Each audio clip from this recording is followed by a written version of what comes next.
So hello everyone, welcome to maths corner.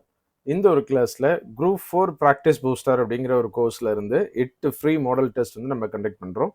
அதில் second டெஸ்ட்டினுடைய detailed explanation வந்து இந்த ஒரு வீடியோவில் டிஸ்கஸ் பண்ணுவோம். ஸோ இந்த ஃபர்ஸ்ட் டெஸ்ட் வந்து பார்த்தீங்கன்னா நிறைய பேர் நம்மளுடைய ஆப்பில் எழுதியிருக்கீங்க. ஸோ உங்களுடைய ஃபீட்பேக் எல்லாம் அதில் கொடுத்துருக்கீங்க. ரொம்ப யூஸ்ஃபுல்லாக இருந்திருக்கு. ரைட், ரிவிஷன் பண்ணுற மாதிரியும் அந்த கிளாஸஸ் இருந்திருக்கு அப்படிங்கிறது உங்களுடைய ஃபீட்பேக்குக்கு ரொம்ப நன்றிங்க. ரைட், இதே எனர்ஜியோட நீங்கள் வந்துட்டு 8 டெஸ்ட்டுமே அட்டன் பண்ணிடுங்க.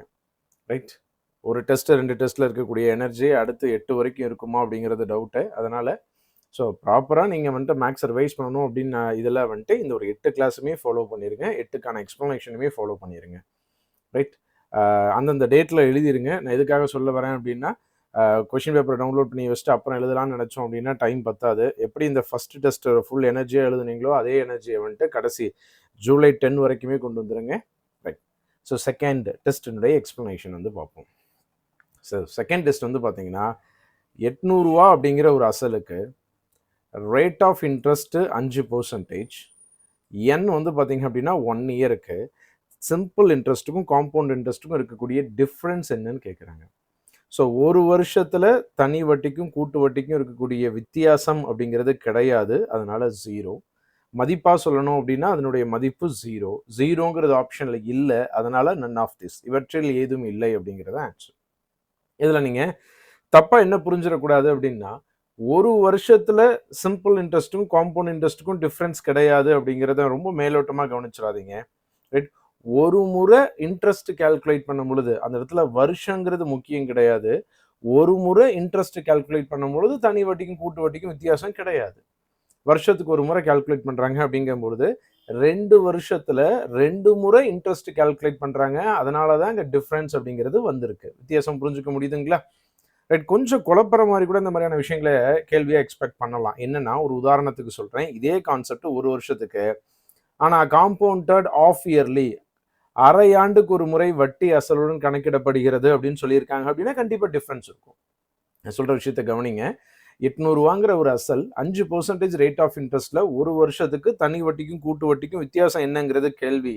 ஆனால் அந்த கேள்வியில் அரை ஆண்டுக்கு ஒரு முறை வட்டி அசலுடன் கணக்கிடப்படுகிறதுன்னு சொல்லியிருக்காங்க. காம்பவுண்டட் ஆஃப் இயர்லின்னு சொல்லியிருக்காங்க. ரைட், அப்போ காம்பவுண்டட் ஆஃப் இயர்லின்னு சொல்லும் பொழுது 6 மாதத்துக்கு ஒரு முறை இன்ட்ரெஸ்ட் கால்குலேட் பண்ணுறாங்க அப்படின்னா 1 இயரில் 2 முறை இன்ட்ரெஸ்ட் கால்குலேட் பண்ணியிருப்பாங்க. அப்போ கண்டிப்பாக டிஃப்ரென்ஸ் அப்படிங்கிறது நடக்கும். புரிஞ்சுக்க முடியுதுங்களா? ஒரு வருஷம் அப்படின்னு சொன்னாவே டிஃப்ரென்ஸ் 0 கிடையாது. ஒரு முறை இன்ட்ரெஸ்ட் கால்குலேட் பண்ணும் பொழுது தான் 0, 2 முறைனா டிஃப்ரென்ஸ் வரும், 3 முறைனா டிஃப்ரென்ஸ் வரும். Right, compounded half yearly to இந்த மாதிரியான விஷயங்களை ரொம்ப கேர்ஃபுல்லாக புரிஞ்சுக்கோங்க. கேள்வியை நல்லா ரீட் பண்ணி பார்த்து ஆன்சர் பண்ணுங்க. ஸோ இப்போ 2 வருஷமா இருந்துச்சு அப்படின்னா டிஃப்ரென்ஸ்க்கான formula sum equal to difference into 100 by R the whole square. இதே 3 வருஷத்துக்கு டிஃப்ரென்ஸ் கண்டுபிடிக்க சொல்லி கேட்குறாங்க அப்படின்னா formula sum equal to difference into 100 cube divided by R square into 300 plus R அப்படிங்கிறது ஃபார்முலா. Right, okay. ஸோ இந்த கேள்வியினுடைய answer none of this. So ரெண்டாவது கேள்வி, பின்வரும் விகிதமுறு எண்களுள் எது முடிவுறா தசம பின்னமாக அமையும் அப்படின்னு கேட்குறாங்க. ஸோ ரேஷனல் நம்பர்ஸ் கொடுத்துருக்காங்க. அதில் எது நான் டெர்மினேட்டிங் டெசிமலாக இருக்கும்னு கேட்குறாங்க. ஒரு பின்னம் இருக்குது, அந்த பின்னத்தை வகுத்தா தசம எண் வரும். அந்த தசமன் ஒரு முடிவுறா தசமமாக எந்த இருக்கு, எந்த ஆப்ஷனில் இருக்கக்கூடியது இருக்குன்னு கேட்குறாங்க. ஒவ்வொரு ஆப்ஷனையும் நம்ம டிவைட் பண்ணி பார்த்து சொல்ல முடியாது. ரைட், நீங்கள் ஒன்றே ஒன்று என்ன பண்ணணும்னா அந்த பின்னத்தினுடைய பகுதியை பாருங்க, அந்த பகுதியை பகா காரணிப்படுத்துக, ப்ரைம் ஃபேக்டரைசேஷன் பண்ணுங்க. அப்படி ப்ரைம் ஃபேக்டராக கன்வெர்ட் பண்ணும் பொழுது அதனுடைய ப்ரைம் ஃபேக்டராக 2 அல்லது 5 அல்லது இந்த ரெண்டுமே, 2, 5 தவிர வேற எந்த ப்ரைம் ஃபேக்டர்ஸும் அதனுடைய ஃபேக்டராக இருக்கக்கூடாதுங்க. ரைட், அதை தாண்டி வேற ஏதாவது வந்துருச்சு அப்படின்னா அது வந்து பார்த்தீங்க அப்படின்னா முடிவுறா தசம எண்ணாக மாறிடும். 2, 5 மட்டும் இருக்கு அப்படின்னா அது வந்து முடிவுறு தசம எண், டெர்மினேட்டிங் டெசிமலாக இருக்கும். ஒரு உதாரணத்துக்கு இது எடுத்துக்கலாமா? ரைட், 64 அப்படிங்கிறத 2^6ன்னு எழுதலாம். ரைட், இது 2^6ங்கிறது எப்படி சொல்கிறேன் அப்படின்னா நீங்கள் டிவைட் பண்ணி கூட எழுதிக்கோங்க. ஒவ்வொரு ஆப்ஷன்லையுமே தேவைப்பட்டுச்சு அப்படின்னா 64ங்கிற நம்பரை 2ஆல் டிவைட் பண்ணால் 32, மறுபடியும் 2ஆல் டிவைட் பண்ணால் 16, மறுபடியும் 2ஆல் டிவைட் பண்ணோம் அப்படின்னா 8, மறுபடியும் 2ஆல் டிவைட் பண்ணால் 4, 2ஆல் டிவைட் பண்ணால் 2, மறுபடியும் 2ஆல் டிவைட் பண்ணால் 1 வர வரைக்கும் அதை நம்ம பிரிக்கிறோம். ரைட். ஏன் சார் 64 வந்து நீங்கள் 2ஆல் தான் டிவைட் பண்ணீங்க, 4ஆல் டிவைட் பண்ணலாமே, 8ஆல் டிவைட் பண்ணலாமே, 16ஆல் டிவைட் பண்ணலாமே? அது எதுவுமே பகா எண்கள் கிடையாது. நம்ம என்னதான் பண்ண போறோம் அப்படின்னா பகா காரணிகளாக மட்டும்தான் அதை பிரிக்க போறோம். அப்படி பகா காரணிகளாக பிரிக்கிறோம் அப்படின்னா 2^6 அப்படிங்கிறது மட்டும்தான் எழுத முடியும். வேற எந்த பிரைம் நம்பரை வச்சையும் 64ங்கிற நம்பரை கொண்டு வர முடியாது. ரைட், புரிஞ்சுக்க முடியுது இல்லைங்களா? அப்போ இந்த பகா காரணிகள் பிரைம் ஃபேக்டர்ஸ்ல 2 வரணும், 2 வரலாம், 5 வரலாம், இல்ல ரெண்டுமே சேர்ந்து வரலாம். அதை தவிர ரைட், அந்த மாதிரி இருந்துச்சு அப்படின்னா அது வந்து முடிவுறு தசம எண்ணாக இருக்கும். அதை தாண்டி வேற எது வந்தாலுமே அது வந்து முடிவுறா தசம எண்ணாக மாறிடும். ரைட், 40ங்கிற நம்பரை 40 முதல்ல 2ஆல் வகுக்கிறேன். 2ஆல் வகுக்க முடியல அப்படின்னா அடுத்த நம்பருக்குள்ள போகலாம். 20 முறை. அடுத்து 2ஆல் வகுத்தோம் 10 முறை. அடுத்து 2ஆல் வகுத்தா 5 முறை. 5ஆல் வகுத்தோம் அப்படின்னா 1. அப்போ 2 கியூப் இன்டூ 5ன்னு எழுதலாம். 2, 5 தவிர வேற எந்த காரணிகளும் கிடையாது. அப்போ 27 40ஆல் டிவைட் பண்ணால் அது ஒரு முடிவுறு தசம எண்ணாக இருக்கும். ஸோ புரிஞ்சுக்க முடியுது இல்லைங்களா? முடிவுறு தசம எண்ணாக இருக்கும். ஸோ முடிவுறு தசம எண் அப்படிங்கிறது என்னன்னா, இதை நான் டிவைட் பண்ணி டிவைட் பண்ணால் என்ன வருங்கிறது எழுதுறேன். 0.675 இதோட முடிஞ்சிருச்சு. ரைட், இதுதான் முடிவுறு அப்படிங்கிறது சொல்ல வராங்க. டெர்மினேட் ஆயிருச்சு, அதனால அதை டெர்மினேட்டிங் டெசிமல்னு சொல்றாங்க. கேள்வியில கேட்டது நான் டெர்மினேட்டிங். 1 by 1 பார்ப்போம். ஸோ 100ங்கிற நம்பரை 5ஆல் வகுத்தோம் அப்படின்னா 20 முறை. இதையும் 5ஆல் வகுத்தோம் அப்படின்னா 4 முறை. 2ஆல் வகுத்தா 2, மறுபடியும் 2ஆல் வகுத்தா 1. ஸோ 2 ஸ்கொயர் இன்டூ 5 ஸ்கொயர் அப்படின்னு எழுதலாம். 2, 5 தவிர வேற எந்த காரணிகளும் 100 கூட கிடையாது, பகா காரணிகள். அதனால இந்த நம்பர் வந்து பார்த்தீங்கன்னா 7/100 அப்படிங்கிறது ஒரு முடிவுறு தசம எண். இதை டிவைடே பண்ணி பார்த்து சொல்லிடலாம். 0.07ஓட முடிஞ்சு போச்சு. ரைட், இங்கே 12 செக் பண்ணலாம். 12 2ஆல் வகுத்தோம் அப்படின்னா 6, மறுபடியும் 2ஆல் வகுத்தா 3, அதை 3ஆல் வகுக்கிறனால 1. ஸோ 2 ஸ்கொயர் இன்டூ 3, 2, 5ங்கிற காரணிகளை தவிர வேற எந்த காரணி வந்தாலும் அது வந்து முடிவுறா தசம எண்ணாக இருக்குங்க. அப்போ இதுல எது முடிவுறா தசம எண்ணாக இருக்கு அப்படின்னா 11/12 அப்படிங்கிறது முடிவுறா தசம எண். இதை டிவைட் பண்ணோம் அப்படின்னா 0.96916666 அப்படின்னு போய்கிட்டே இருக்குங்க முடியாம. ஸோ இந்த மாதிரி முடிவுறாம போற தசம எண்ணுக்கு பேரு முடிவுறா சுழல் தன்மை உடைய தசம எண் அப்படின்னு சொல்லுவோம். முடிவுறா சுழல் தன்மை உடைய தசம எண்ண விகிதமுறு எண் அப்படின்னு சொல்லுவோம். ரைட், இந்த மாதிரி நான் டெர்மினேட்டிங்கா இருக்கக்கூடிய நம்பரை வந்த நம்பரை ரிப்பீட் ஆச்சு அப்படின்னா அதை வந்து ரிப்பீட்டிங் டெசிமல் அப்படி இல்லாட்டி ரெக்கரிங் டெசிமல்னு சொல்லுவோம். அப்படி இருக்கக்கூடியது ரேஷனல் நம்பர். ஒருவேளை அந்த டெசிமல் நம்பர் ரிப்பீட் ஆகாம போய்கிட்டே இருந்துச்சு அப்படின்னா, அதாவது திரும்ப திரும்ப வருது ஆனா வந்த நம்பரே திரும்ப திரும்ப ரிப்பீட் ஆகாம இருந்துச்சு அப்படின்னா அது சுழல் தன்மை அற்ற முடிவுறா தசம எண் அப்படின்னு சொல்லுவோம். நான் டெர்மினேட்டிங் அண்ட் நான் ரெக்கரிங் டெசிமல்னு சொல்லுவோம். அது ஒரு இர்ரேஷனல் நம்பர், விகிதமுறா எண். பை அப்படிங்கிறது ஒரு விகிதமுறா எண். ஓகேங்க. ஸோ இந்த ஃப்ராக்ஷனை செக் பண்ணும் பொழுதுங்க, பின்னத்தை செக் பண்ணும் பொழுது மேலையும் கீழையும் ஏதாவது நம்பர் காமனா இருக்கா இல்லையா அப்படிங்கிறத பார்த்து செக் பண்ணணும். ஒருவேளை மேலையும் கீழையும் ஏதாவது ஒரு நம்பர் காமனா இருந்துச்சு அப்படின்னா அதை சிம்பிளிஃபை பண்ணிட்டு இப்போ நீங்க என்ன செக் பண்ணீங்களோ அதே மாதிரி அவுட்புட் பண்ணணும். இதுல இந்த நம்பர் ஆன்சர் வர மாதிரி 5/64ங்கிற நம்பர் ஆன்சரா வர மாதிரி 13/64ங்கிற நம்பர் ஆன்சரா வர மாதிரி எக்ஸாம்ல நிறைய முறை கேள்விகள் ஃப்ரேம் ஆயிருக்கு. ரைட், ஒருவேளை நீங்க ப்ரீவியஸ் இயர் கொஸ்டின் எல்லாம் பார்த்துருக்கீங்க அப்படின்னா இந்த ஒரு கேள்வியை பார்த்த உடனே ஆன்சர் ஆப்ஷன் ஏன் சூஸ் பண்ணிடாதீங்க. ஏன்னா அந்த எக்ஸாம்லலாம் கேள்வி கேட்கும் பொழுது முடிவுறு தசம எண் எதுன்னு கேட்டிருந்தாங்க. ஆனா இந்த கேள்வியில முடிவுறா தசம எண் என்னன்னு கேட்குறாங்க. அப்ப கேள்வி என்ன கேட்குறாங்க அப்படிங்கிறத தெளிவா பார்த்து ஆன்சர் பண்ணுங்க. ரைட், ஸோ 3வது கேள்வி டைம் அண்ட் ஒர்க் பேஸ் பண்ண மாதிரியான ஒரு கேள்விங்க. இங்க சொன்னதை அப்படியே வேலையா கன்வெர்ட் பண்ணிக்கிட்டே வரலாங்க. ஏ வந்து 120 நாட்கள்ல ஒரு வேலையை முடிச்சிருவாரு. பி வந்து 150 நாட்கள்ல ஒரு வேலையை முடிச்சிருவாரு. ரைட், 2 பேருமே சேர்ந்து வேலை ஆரம்பிச்சு 20 நாட்கள் வேலை செய்யறாங்க. ரைட், பிறகு பி வெளியேறுகிறார். ஏ தனியாக வேலையை தொடர்கிறார். அதற்கு 12 நாட்களுக்கு பிறகு சி வந்து ஏ உடன் சேர்ந்து கொள்கிறார். மேலும் 48 நாட்கள் வேலை முடிவடைகிறது. சி தனியாக அந்த வேலையை செய்தால் எவ்வளவு நாட்களில் அந்த வேலை செய்ய முடியும் அப்படிங்கிறது கேள்வி. இப்போ சி எவ்வளவு நாள் அந்த வேலையை முடிப்பாங்க அப்படிங்கிறத கண்டுபிடிக்கிறதுக்கு நமக்கு என்னெல்லாம் தேவை அப்படின்னா, டோட்டல் ஒர்க் எவ்வளவுங்கிறது தெரியணும். அடுத்து சியினுடைய ஒன் டே ஒர்க் என்னன்னு தெரியணும். இதை தான் இந்த இடத்துல இருந்து நம்ம எடுத்துக்க போறோம். ஸோ டோட்டல் ஒர்க் அப்படிங்கிறது கொடுத்துருக்க 2 நம்பர்னுடைய எல்சிஎம். 12க்கும் 15க்கும் எல்சிஎம் எடுத்தோம் அப்படின்னா 60, ரைட். இது இப்போ 120 150ங்கிற இன்னொரு ஜீரோவோட இருக்கிறனால இன்னொரு ஜீரோவை சேர்த்திக்கலாம். ஸோ 120க்கும் 150க்கும் எல்சிஎம் எடுத்தோம் அப்படின்னா 600. அப்போ மொத்த வேலை 600 பார்ட்ஸ். ஏ வந்து ஒரு நாளைக்கு எவ்வளோ வேலை செய்வார் அப்படின்னா 5 வேலை செய்வார். அப்போ தான் 120 நாட்களில் 600 வேலையை அவரால் செஞ்சு முடிக்க முடியும். பி வந்து ஒரு நாளைக்கு எவ்வளோ வேலை செய்வார் அப்படின்னா 4 வேலை செய்வார். அப்போ தான் 150 நாட்களில் அவரால் 600 வேலையை செஞ்சு முடிக்க முடியும், ரைட். இப்போ கேள்வியில் சொல்லியிருக்கக்கூடிய ஏவும் பியும் ஒரு நாளைக்கு எவ்வளோ வேலை செய்வாங்க, மொத்த வேலை எவ்வளவுங்கிறத கண்டுபிடிச்சு வச்சுட்டோம். இப்போ கேள்வியில் ஸ்டேட்மெண்ட்டில் சொன்ன ஒன்னொன்னையுமே வேலையாக மாற்ற போகிறோம். என்னன்னா, இருவரும் சேர்ந்து 20 நாட்கள் வேலை செய்கிறார்கள்னு சொல்கிறாங்க. அப்போ 20 நாட்கள் இவங்க 2 பேரும் வேலை செஞ்சாங்கன்னா எவ்வளோ வேலை செய்வாங்கன்னு தெரிஞ்சுக்கலாமா? ஏ 5 வேலை செய்வார், பி 4 வேலை செய்வாங்க. அப்போ மொத்தம் 2 பேரும் சேர்ந்தாங்க அப்படின்னா 9 வேலையை செய்வாங்க. அவங்க 2 பேரும் சேர்ந்து எத்தனை நாள் வேலை போகிறாங்க அப்படின்னா 20 நாளைக்கு வேலைக்கு போகிறாங்க. ஒரு நாளைக்கு 9 வேலை செஞ்சாங்க அப்படின்னா 180 வேலையை செஞ்சு முடிச்சிருப்பாங்க. இப்போ பி வந்து விலகிறாரு. இப்போ ஒருத்தர் விலகும் போது மிச்சம் எவ்வளோ வேலை இருக்குன்னு தெரிஞ்சு வச்சுக்கலாம், ரைட். இதெல்லாம் நம்ம கணக்கு போடுற அளவுக்கு பெரிய நம்பர்ஸு கிடையாதுங்க.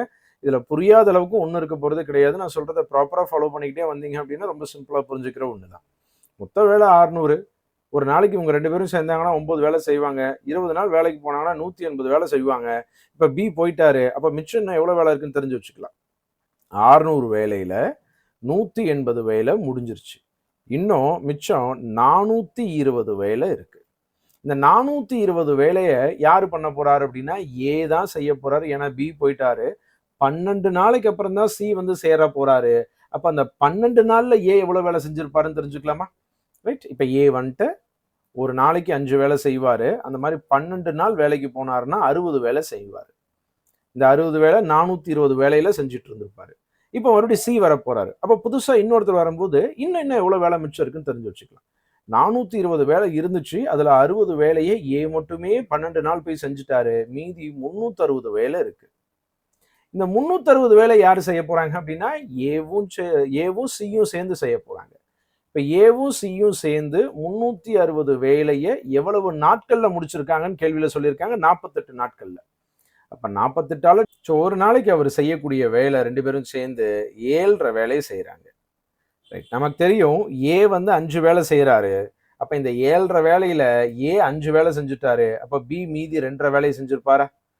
சாரி, சி மீதி 2.5 வேலையை செஞ்சிருப்பாரா? நமக்கு சியினுடைய ஒரு நாள் வேலைங்கிறது கிடைச்சிருச்சு. இப்ப ஆன்சரே பண்ணிடலாம். மொத்தம் 600 வேலை. அதுல சி வந்து ஒரு நாளைக்கு 2.5 வேலை செஞ்சாரு அப்படின்னா 240 நாட்கள்ல அந்த வேலை முடிஞ்சிருங்க, ரைட். 240 நாட்கள் அப்படிங்கிறது answer option B. Clear, right. ரொம்ப சிம்பிள். இன்னொரு முறை பார்த்தீங்க அப்படின்னா ரொம்ப தெளிவாக புரிஞ்சுக்க முடியும். இங்கே நம்ம மொத்த கான்செப்டையுமே நம்ம கவனிச்சிருக்கோம். பாதியில் வேலையை விட்டு போனாங்க, புதுசாக ஒருத்தர் வேலையை வந்து சேர்றாரு, இந்த மாதிரி என்ன மாதிரியான கேள்வி கேட்டாலும் ஆன்சர் பண்ணுறதுக்கு ஈஸியாக இருக்க மாதிரிங்க. அடுத்து 4வது கேள்விங்க. ஸோ 4வது கேள்வி வந்து பார்த்தீங்கன்னா மேத்தமெட்டிக்கல் ஆப்ரேஷன் அப்படிங்கிற ஒரு கான்செப்டில் ரொம்ப ரொம்ப இம்பார்ட்டன்ட். எக்ஸாம் பாயிண்ட் ஆஃப் வியூவில் குரூப் 4ல் கண்டிப்பாக ஒரு கேள்வி இப்படி எக்ஸ்பெக்ட் பண்ணலாம் ரீசனிங்கில். இதில் என்ன பண்ணுறாங்க அப்படின்னா மல்டிப்புளை மைனஸாக மாற்றிடுறாங்க, வகுத்தலை ப்ளஸ்ஸாக மாற்றிடுறாங்க, ப்ளஸ்ஸை வகுத்தலாக மாற்றிடுறாங்க, மைனஸை மல்டிப்புளாக மாற்றிடுறாங்க. அப்படின்னா கீழே இருக்க 4 ஆப்ஷன் கொடுத்துருக்காங்க. 4லையுமே ஈக்குவேஷன் கொடுத்துருக்காங்க. அந்த ஈக்குவேஷனில் எது சரியாக இருக்குங்கிறது கேள்வி. பொதுவாக ஒரே ஒரு ஈக்குவேஷன் மட்டும் கேள்வியில் கொடுத்துட்டு அதனுடைய ஆன்சர் என்னென்ன ஆப்ஷனில் கேட்கலாம். அதை இன்னும் கொஞ்சம் அடுத்த லெவல் போனாங்க அப்படின்னா ரைட் 4 ஆப்ஷன்லையுமே ஈக்குவேஷனை கொடுத்துட்டு எந்த ஈக்குவேஷன் சரின்னு கேட்கலாம், ரைட். எப்படி கேட்டாலும் ஒரே மாதிரி தான் ஆன்சர் பண்ண போகிறோம், ஒவ்வொன்றிலையும் அப்ளை பண்ணலாம். ஸோ அப்போ 15 மைனஸ் அப்படிங்கிறத மல்டிப்ளாக மாற்றுறாங்க 15, வகுத்தல் அப்படிங்கிறத ப்ளஸ்ஸாக மாற்றுறாங்க 5, மல்டிபிள் அப்படிங்கிறத மைனஸாக மாற்றுறாங்க 20, ப்ளஸ் அப்படிங்கிறத வகுத்தலாக மாற்றுறாங்க 10 equal to 6. So we BODMAS அப்படிங்கிற போர்ட் மாஸ் ரூலை வச்சு தான் நம்ம ஆன்சர் பண்ண போகிறோம், ரைட். ஃபஸ்ட்டு வகுத்தல் பண்ணணும். இது ரெண்டையும் வகுத்தோம் அப்படின்னா 2. அடுத்து பெருக்கல் பண்ணணும். இது ரெண்டையும் பெருக்கணும் அப்படின்னா 225. So 225 plus 5 minus 2 equal to 6. So எப்படி பார்த்தாலும் இது 6 ஆகிறதுக்கு வாய்ப்பே கிடையாது. இந்த பக்கம் ரைட் ஹேண்ட் சைடு 6 இருக்கு, லெஃப்ட் ஹேண்ட் சைடு 6 வரதுக்கு வாய்ப்பே இல்லை. அப்போ அதுக்கு மேலே நீங்கள் அதை ஃபர்தராக டிவைட் பண்ணணுங்கிற அவசியம் கிடையாது. இது தப்பு. ஸோ அடுத்த ஆப்ஷன் வரலாம். 8 வகுத்தல் அப்படிங்கிறத கூட்டலாக மாற்றிக்கிறோம், ப்ளஸ் மைனஸ் அப்படிங்கிறத பெருக்கலாக மாற்றிக்கிறோம் 3, அடுத்து ப்ளஸ் அப்படிங்கிறத வகுத்தலாக மாற்றிக்கிறாங்க 5, பெருக்கல் அப்படிங்கிறத மைனஸாக மாற்றுறாங்க 6 ஈக்குவல் டு 8. ஸோ அப்போ 8 ப்ளஸ் 10 இன்டூ இந்த 3ஐயும் 5 வகுக்க முடியாதுங்கிறதுனால பின்னமாக வகுத்தல் மாதிரி எழுதலாம், மைனஸ் 6 ஈக்குவல் டு 8. இது 5ஆல கேன்சல் பண்ண ஒரு 2 முறை, 8 கூட்டல் 2 இன்ட்டு 3 6 மைனஸ் 6 ஈக்குவல் டு 8. 6 6ம் கேன்சல், 8 ஈக்குவல் டு 8. அப்போ ஆன்சர் ஆப்ஷன் பி. ரைட். ரெண்டாவது ஆப்ஷன் வந்து பார்த்தீங்க அப்படின்னா சரியா இருந்திருக்கு. இந்த மாதிரி எந்த ஈக்குவேஷன், அதாவது 2 விதமான கேள்வி நம்ம பேசியிருக்கோம். ஈக்குவேஷனை கொடுத்துட்டு அதனுடைய ஆன்சர் என்னன்னு கேட்கலாம், இல்லை ஆப்ஷன்ல இந்த மாதிரி 4 ஈக்குவேஷன் கொடுத்துட்டு அதில் எது சரி தவறுன்னு கேட்கலாம். இதில் எல்லாத்துலேயும் எது முக்கியம் அப்படின்னா, இந்த கேள்வியில் சொன்ன ஆப்ரேஷனை இந்த ஃபர்ஸ்ட் ஸ்டெப்பாக நம்ம மாற்றி எழுதணும் இல்லைங்களா? ப்ளஸ்ஸை டிவிஷனா ப்ளஸ்ஸா, மல்டிபிளா மைனஸா மல்டிபிளா அப்படிங்கிறத ஃபர்ஸ்ட் அந்த கேள்வியிலேருந்து கன்வெர்ட் பண்ணுறோம்ல, அந்த ஸ்டெப்பு தான் முக்கியம். அந்த ஸ்டெப்பை நீங்கள் சரியாக எழுதிட்டீங்க அப்படின்னா அதுக்கப்புறம் நீங்கள் தப்பு பண்ணுறதுக்கு வாய்ப்பே இல்லை. அப்போ அந்த இடத்துல கேர்ஃபுல்லாக எடுத்து எழுதுங்க. இப்போ நீங்கள் ஒவ்வொரு முறையும் அந்த வேல்யூ எடுத்து எழுதும் பொழுது கேள்வியை பார்த்து எழுத வேண்டாம். இப்போ இங்கே மைனஸ் இருக்கா, மைனஸ் எங்கே இருக்குது அப்படிங்கிறது கேள்வியில் தொலைவி, அதை மல்டிபிள் அப்படிங்கிற மாதிரி கொண்டு வந்து எழுத வேண்டாம். இதை ஒரு முறை இங்கே ஓரமாக எழுதி வச்சுக்கோங்க. நீங்கள் ஒவ்வொரு முறையும் பார்க்கும் பொழுது இந்த இடத்துல நீங்கள் எழுதி வச்சதை பார்த்தே கன்வெர்ட் பண்ணுங்க. ஏன்னா கேள்வியில் ஸ்டேட்மெண்ட்டாக 2-3 லைனுக்கு இருக்கும் பொழுதுங்க அந்த சிம்பிளை தப்பாக எடுத்துட்டா முடிஞ்சு போச்சுங்க, தப்பாயிரும். அதனால தான் இந்த ஸ்டெப் எழுதுறது தான் ரொம்ப முக்கியம்னே நான் திரும்ப சொல்றதுக்கான காரணம். அங்கே நீங்கள் அந்த சிம்பிள்ஸே மாற்றி எழுதிட்டோம் அப்படின்னா அது மூலியமாக போடுற கணக்கு தப்பாயிரும். ரைட். ஒரு முறை கேள்வியிலேருந்து எடுத்து எழுதிட்டு அதை எடுத்து யூஸ் பண்ண ஆரம்பிங்க. ஸோ கம்பல்சரி ஒரு கேள்வி இதுல இருந்து எக்ஸ்பெக்ட் பண்ணலாங்க. ஸோ 5வது கேள்வி. ரைட். 4 பின்னங்கள் கொடுத்துருக்காங்க, அதனுடைய அசெண்டிங் ஆர்டரை கேட்குறாங்க. என்னென்ன பின்னம் அப்படின்னா 17 divided by 18, 31 divided by 36, 43 divided by 45, 59 divided by 60. Right. இதை அசெண்டிங் ஏறு வரிசையில் எழுத சொல்லி கேட்குறாங்க. ஓகே. ஸோ நமக்கு இந்த கிராஸ் மல்டிபிள் பண்ணி அதை எது பெருசு எது சின்னதுன்னு கம்பேர் பண்ண தெரியும். ஆனால் இங்கே இருக்கக்கூடிய நம்பர்ஸ்லாம் கொஞ்சம் பெரிய நம்பராக இருக்கனால பெருக்கல் கஷ்டமாக இருக்கும். ஆனால் எல்சிஎம் ஈஸியாக இருக்குது. 18க்கும் ரைட் எல்சிஎம் ஆஃப் 18, 36, 45, 60. ரைட். 60ங்கிற நம்பர் பெரிய நம்பர். 60ங்கிற நம்பர் 45ஆல டிவைட் ஆகாது. இன்னொரு 60 சேர்த்துனா 120, 45ஆல டிவைட் ஆகாது. இன்னொரு 60 சேர்த்துனா 180, 45ஆலையும் டிவைட் ஆகும், 36ஆலையும் டிவைட் ஆகும், 18ஆலையும் டிவைட் ஆகும். அப்போ இதனுடைய எல்சிஎம் 180. அப்போ இதனுடைய டினாமினேட்டர்லாம் நீங்கள் 180 மாற்றிட்டோம் அப்படின்னா எது நியூமரேட்டரை வச்சுக்கிட்டு, தொகுதியை வச்சுக்கிட்டு எது பெருசு எது சின்னதுன்னு சொல்லிட முடியும். ரைட். இதை 180 மாறணும் அப்படின்னா 10ஆல பெருக்கணும். அப்போ இதையும் 10ஆல பெருக்கணும் அப்படின்னா 170. ரைட். இதை 5ஆல பெருக்கணும் அப்படின்னா 180 ஆகும். மேலையும் 5ஆல பெருக்கணும் அப்படின்னா 155. இதை 4ஆல பெருக்கினா 180 ஆகும். இதை 4ஆல பெருக்கணும் அப்படின்னா 4 3 12, 1 மீதி 16 17. ரைட். இதை 3ஆல பெருக்கணும். அதே மாதிரி இதையும் 3ஆல பெருக்கணும் அப்படின்னா 177. இப்போ கீழே இருக்கக்கூடிய 180 விட்டுறலாம், மேலே இருக்கக்கூடிய நம்பர்ஸ் வச்சு பார்த்து எழுதலாம். சின்ன நம்பர் 155. அப்போ முதல்ல இது வரும் அப்படின்னா 31 டிவைடட் பை 36. இதுதான் இருக்கிறதுலே சின்ன நம்பர். அடுத்தது அதுக்கப்புறம் வரக்கூடியது 70. அப்போ அதை விட பெருசு வந்து பார்த்தீங்க அப்படின்னா 17 டிவைடட் பை 18. அடுத்து அதை விட பெருசு 72, 172. அப்போ 43 டிவைடட் பை 45. அதை விட பெருசு லாஸ்டா இருக்கிறது 59 டிவைடட் பை 60. ஸோ இது எந்த ஆப்ஷன்ல இருக்கு அப்படின்னா 31 divided by 36 less than, so 17 divided by 18 less than, 43 divided by 45 less than, 59 divided by 60. அப்போ ஆன்சர் ஆப்ஷன் டிங்க. ரைட். Answer option D. அடுத்து 6வது கேள்வி. ஸோ சிம்பிளிஃபிகேஷனில் ரொம்ப பேசிக்கான ஒரு கேள்விங்க. ஸோ வி போட்மாஸ் ரூலில் தான் ஆன்சர் பண்ண போகிறோம். வி போட்மாஸ் ரூலில் கேள்வி முறை எழுதுகிறேன். 14 × 627 வகுத்தல் square root of 1089 equal to, இதை எக்ஸ்ன்னு எழுதிக்கலாமா? எக்ஸ் கியூப், கொஷின் மார்க்குங்கிறத நான் எக்ஸாக எழுதிக்கிறேன். X cube plus 141. ஸோ இதை 1089ங்கிற நம்பரை ரூட்லேருந்து வெளியெடுக்கிறோம். ரூட்லேருந்து வெளியெடுக்கிறதுக்கு 30 ஸ்கொயர் பண்ணால் 900. அப்போ 1089ங்கிறதுக்கு இதுக்கு நியரஸ்டாக இருக்குது. அடுத்து 3ல் முடிஞ்சால் 3 ஸ்கொயர் பண்ணால் 9 ஆகும். அப்போ 33 ஸ்கொயராக இருக்கும். நம்ம தேவைப்பட்டால் செக் பண்ணிக்கலாம். ரைட், அப்போ 14 இன்ட்டு 627 வகுத்தல் இதை ரூட்லேருந்து வெளியெடுத்தால் 33 equal to x cube plus 141. Right, முதல்ல வகுத்தல் பண்ணணும். இதை வகுத்தல் எழுதலாம். 14 into 627 divided by 33 equal to x cube plus 141. So இது 3ஆல் வகுத்தோம் அப்படின்னா 11 முறை. இது 3ஆல் டிவைட் ஆகக்கூடிய நம்பர் 209 முறை. அடுத்து 11ஆலே இதை கேன்சல் பண்ணோம் அப்படின்னா 19 முறை. 19 இன்ட்டு 14 266. இந்த 141 இந்த பக்கம் கொண்டு வந்துடலாம். -141 equal to x cube. So 125 அப்படிங்கிறது எக்ஸ் கியூபினுடைய வேல்யூ. கொஷின் மார்க் இருக்கிறது தான் என்ன நம்ம ஃபைண்ட் அவுட் பண்ண போகிறோம். அப்போ எக்ஸோடைய வேல்யூ 5. ஏன்னா 5 கியூப் தான் 125. Answer option D. ரைட், இங்கே பாருங்க 125 வருது. ஆப்ஷனில் அதுவும் 125 கொடுத்துருக்காங்க. இல்லை, 125 கியூப்னு கொடுத்துருக்காங்க. இந்த இடத்துல கேள்வியில் கொஷின் மார்க் என்னவோ அதை தான் நம்ம ஃபைண்ட் அவுட் பண்ண போகிறோம். அப்போ எது தேவை அப்படிங்கிறத மட்டும் நம்ம எழுதுனா போதுங்க. அப்போ ஆன்சர் ஆப்ஷன் டி, 5. அடுத்து 7வது கேள்வி. ஒரு குளிர்காலத்தில் திங்கட்கிழமை முதல் வெள்ளிக்கிழமை வரை ஊட்டியின் வெப்பநிலை கூட்டுத்தொடர் வரிசையில் உள்ளது. ஒரு திங்கட்கிழமையிலேருந்து வெள்ளிக்கிழமை வரைக்கும் ஒரு ஊட்டியினுடைய வெப்பநிலை வந்து பார்த்தீங்கன்னா மெஷர் பண்ணுறாங்க. அது ஒரு கூட்டுத்தொடர் வரிசையில் இருக்குது. திங்கள் முதல் புதன் வரை வந்து பார்த்தீங்க அப்படின்னா அதனுடைய கூடுதல் 0வாக இருக்குது, 0 டிகிரி செல்சியஸாக இருக்குது. புதன் முதல் வெள்ளி வரை அதனுடைய வெப்பநிலை வந்து கூடுதல் வந்து 18 டிகிரி செல்சியஸாக இருக்குதுங்க. அந்த 5 நாட்களினுடைய வெப்பநிலை என்னன்னு கேட்குறாங்க. ஆக்சுவலாக இங்கே என்ன கேட்குறாங்க அப்படின்னா அந்த ஏபி தொடர் தான் கேட்குறாங்க. ஏன்னா அது ஏபி தொடரில் இருக்குன்னு சொல்லிட்டாங்க. அந்த ஏபி தொடர் தான் கேட்குறாங்க. நம்ம கிளாஸில் திரும்ப திரும்ப பேசியிருப்போம் ஒரு சில விஷயத்த. ரைட், கேள்வி ஏபி தொடரோ ஜிபி தொடரை தான் கேள்வியாக கேட்குறாங்க அப்படின்னா கணக்கே போடாமல் அப்படியே எழுதலாம்னு சொல்லியிருந்தோம். ஞாபகம் இருக்குங்களா? ஆப்ஷனை பாருங்க. இதுலேருந்து 1 கூட்டியிருக்காங்க, இதுலேருந்து 1 கூட்டியிருக்காங்க, இதுலேருந்து 5 கூட்டியிருக்காங்க. இது ஏபி தொடரே கிடையாது. இதுலேருந்து 2 கூட்டியிருக்காங்க, இதுலேருந்து இதில் 2 கூட்டியிருக்காங்க, இதுலேருந்து 6 கூட்டியிருக்காங்க. இது ஏபி தொடரே கிடையாது. இதிலிருந்து 3 கூட்டியிருக்காங்க, இதிலிருந்து 3 கூட்டியிருக்காங்க. இதுக்கும் டிஃப்ரென்ஸ் 3, இதுக்கும் டிஃப்ரென்ஸ் 3. இது ஏபி தொடரில் இருக்கு. அது ஆன்சர் கன்க்ளூட் பண்ணிட வேண்டாம். அடுத்த ஆப்ஷனை வெரிஃபை பண்ணிடலாம். ஸோ இதில் 3 கூட்டியிருக்காங்க, இதில் 3 கூட்டியிருக்காங்க, இதில் 2 தான் ஆட் பண்ணியிருக்காங்க. இதுவும் ஏபி தொடரே கிடையாது. Answer option C only. ஏன்னா ஆப்ஷன் சியில் மட்டும்தான் ஏபி தொடரே ஒன்று இருக்கு. ரைட், கேள்வியில் சொன்ன மாதிரி 3 நாளை கூட்டினா 0, அடுத்த 3 நாள் புதன் வியாழன் வெள்ளியை கூட்டணும் அப்படின்னா 18 அப்படிங்கிறது வரது எல்லாமே சரியா இருக்கு.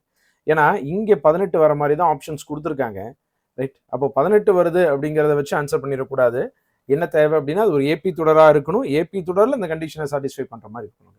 இதை நம்ம ஒர்க் அவுட் பண்ணியிருந்தோம் அப்படின்னா ரைட், முதல் 3 நாளை கூட்டினா 0 வருது அப்படின்னா அந்த தொடர் ஏ மைனஸ் டி, ஏ பிளஸ் டின்னு எடுத்துக்கலாம். அடுத்து 3வது நாள் 4வது நாள் ஏ பிளஸ் 2டி, ஏ பிளஸ் 3டி. ஏன்னா தொடர்ச்சியான 3 நாட்கள் அப்படின்னா நம்ம A minus D, A plus டிங்கிற ஃபார்மேட்டை எழுதுவோம்.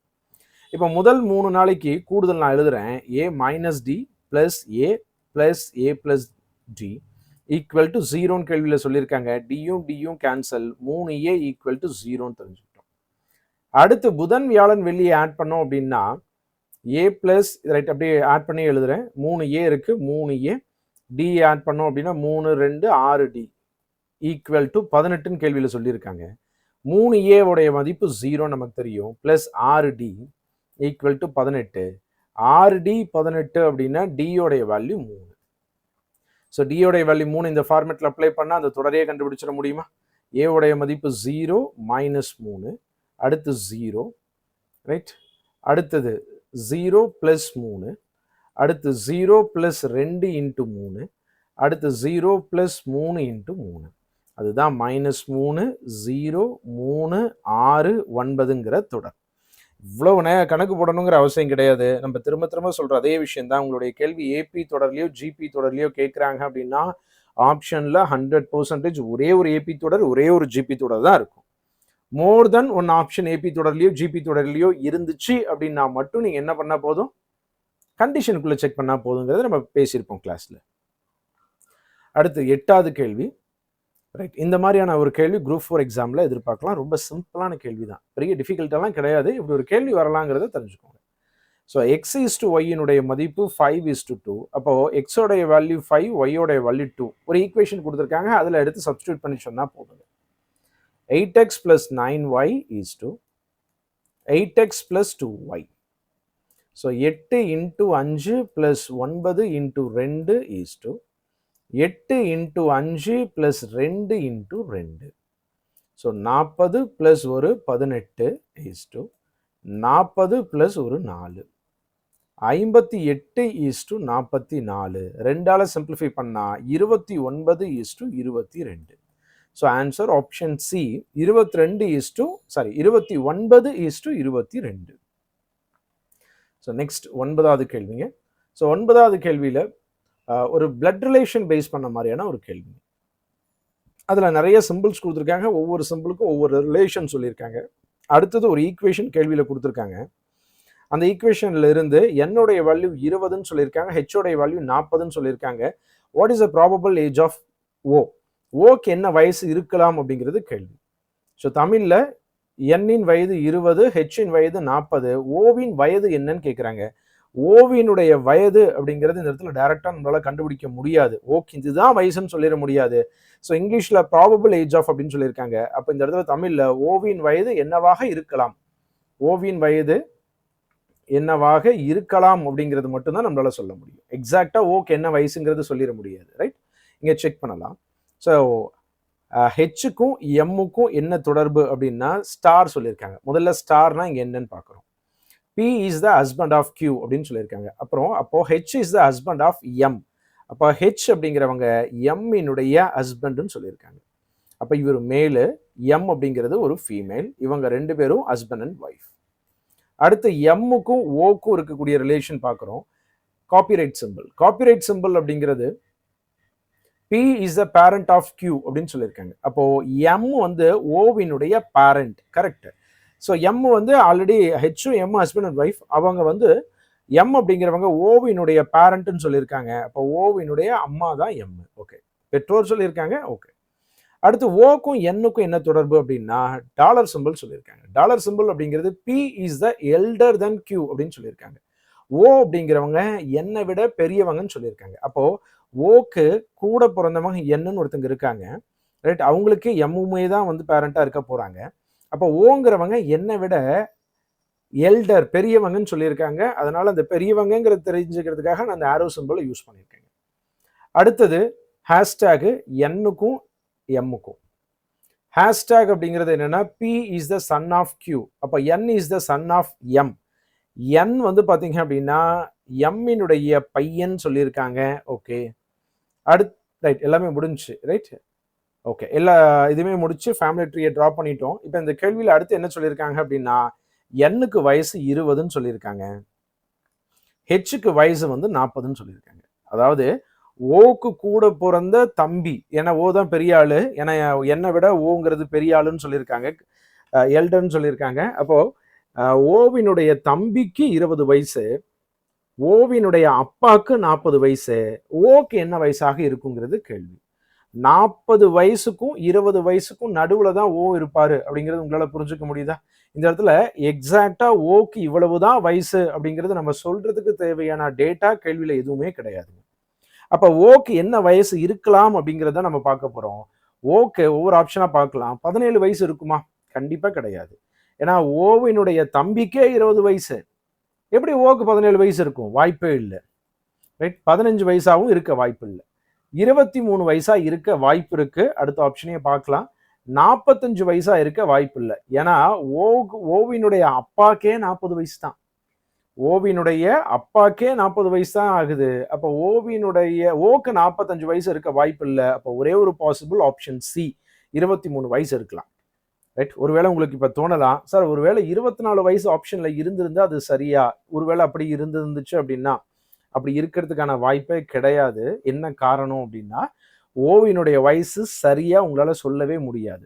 இப்போ இதுல இருந்து உங்களால என்ன சொல்ல முடியும் அப்படின்னா ஓவினுடைய வயசு 20க்கு மேலையும், ரைட், 20க்கு மேலையும் 40க்கு கீழையும் தான் இருக்குங்கிறது தான் சொல்ல முடியுது. அப்போ ஆப்ஷன்ல அந்த மாதிரி தான் ஒன்று கொடுக்க பாசிபிள். 2 ஆப்ஷன் அந்த மாதிரி இருந்துச்சு அப்படின்னா 2மே ஓவினுடைய வயசா இருக்கிறதுக்கான பாசிபிள் இருக்குங்க. அப்போ புரிஞ்சுக்க முடியுது. அப்போ 2 ஆப்ஷன் 3 ஆப்ஷன் எல்லாம் 20 வயசுக்கு மேலேயும் 45 வயசுக்கு கீழேயும் இருக்க போறது, 40 வயசுக்கு கீழேயும் இருக்க போறது கிடையாது அப்படின்ட்டு ஒரே ஒரு ஆப்ஷன் தான் இருக்க போது. அதுதான் ஓவினுடைய வயசாக இருக்க பாசிபிளுங்க. ரைட். அடுத்து 10வது கேள்வி. 154 சென்டிமீட்டர் ஸ்கொயர் பரப்பளவு உள்ள வட்டத்தை தொட்டு சுற்றி வரையப்பட்ட சதுரத்தின் பரப்பளவை காண்கன்னு கேட்குறாங்க. ஒரு வட்டம், அந்த வட்டத்தினுடைய பரப்பளவு கொடுத்துருக்காங்க 154 சென்டிமீட்டர் ஸ்கொயர். அந்த வட்டத்தை சுத்தி தொட்டு வரையப்பட்ட சதுரத்தினுடைய பரப்பளவு எவ்வளோன்னு கேட்குறாங்க. ரைட்.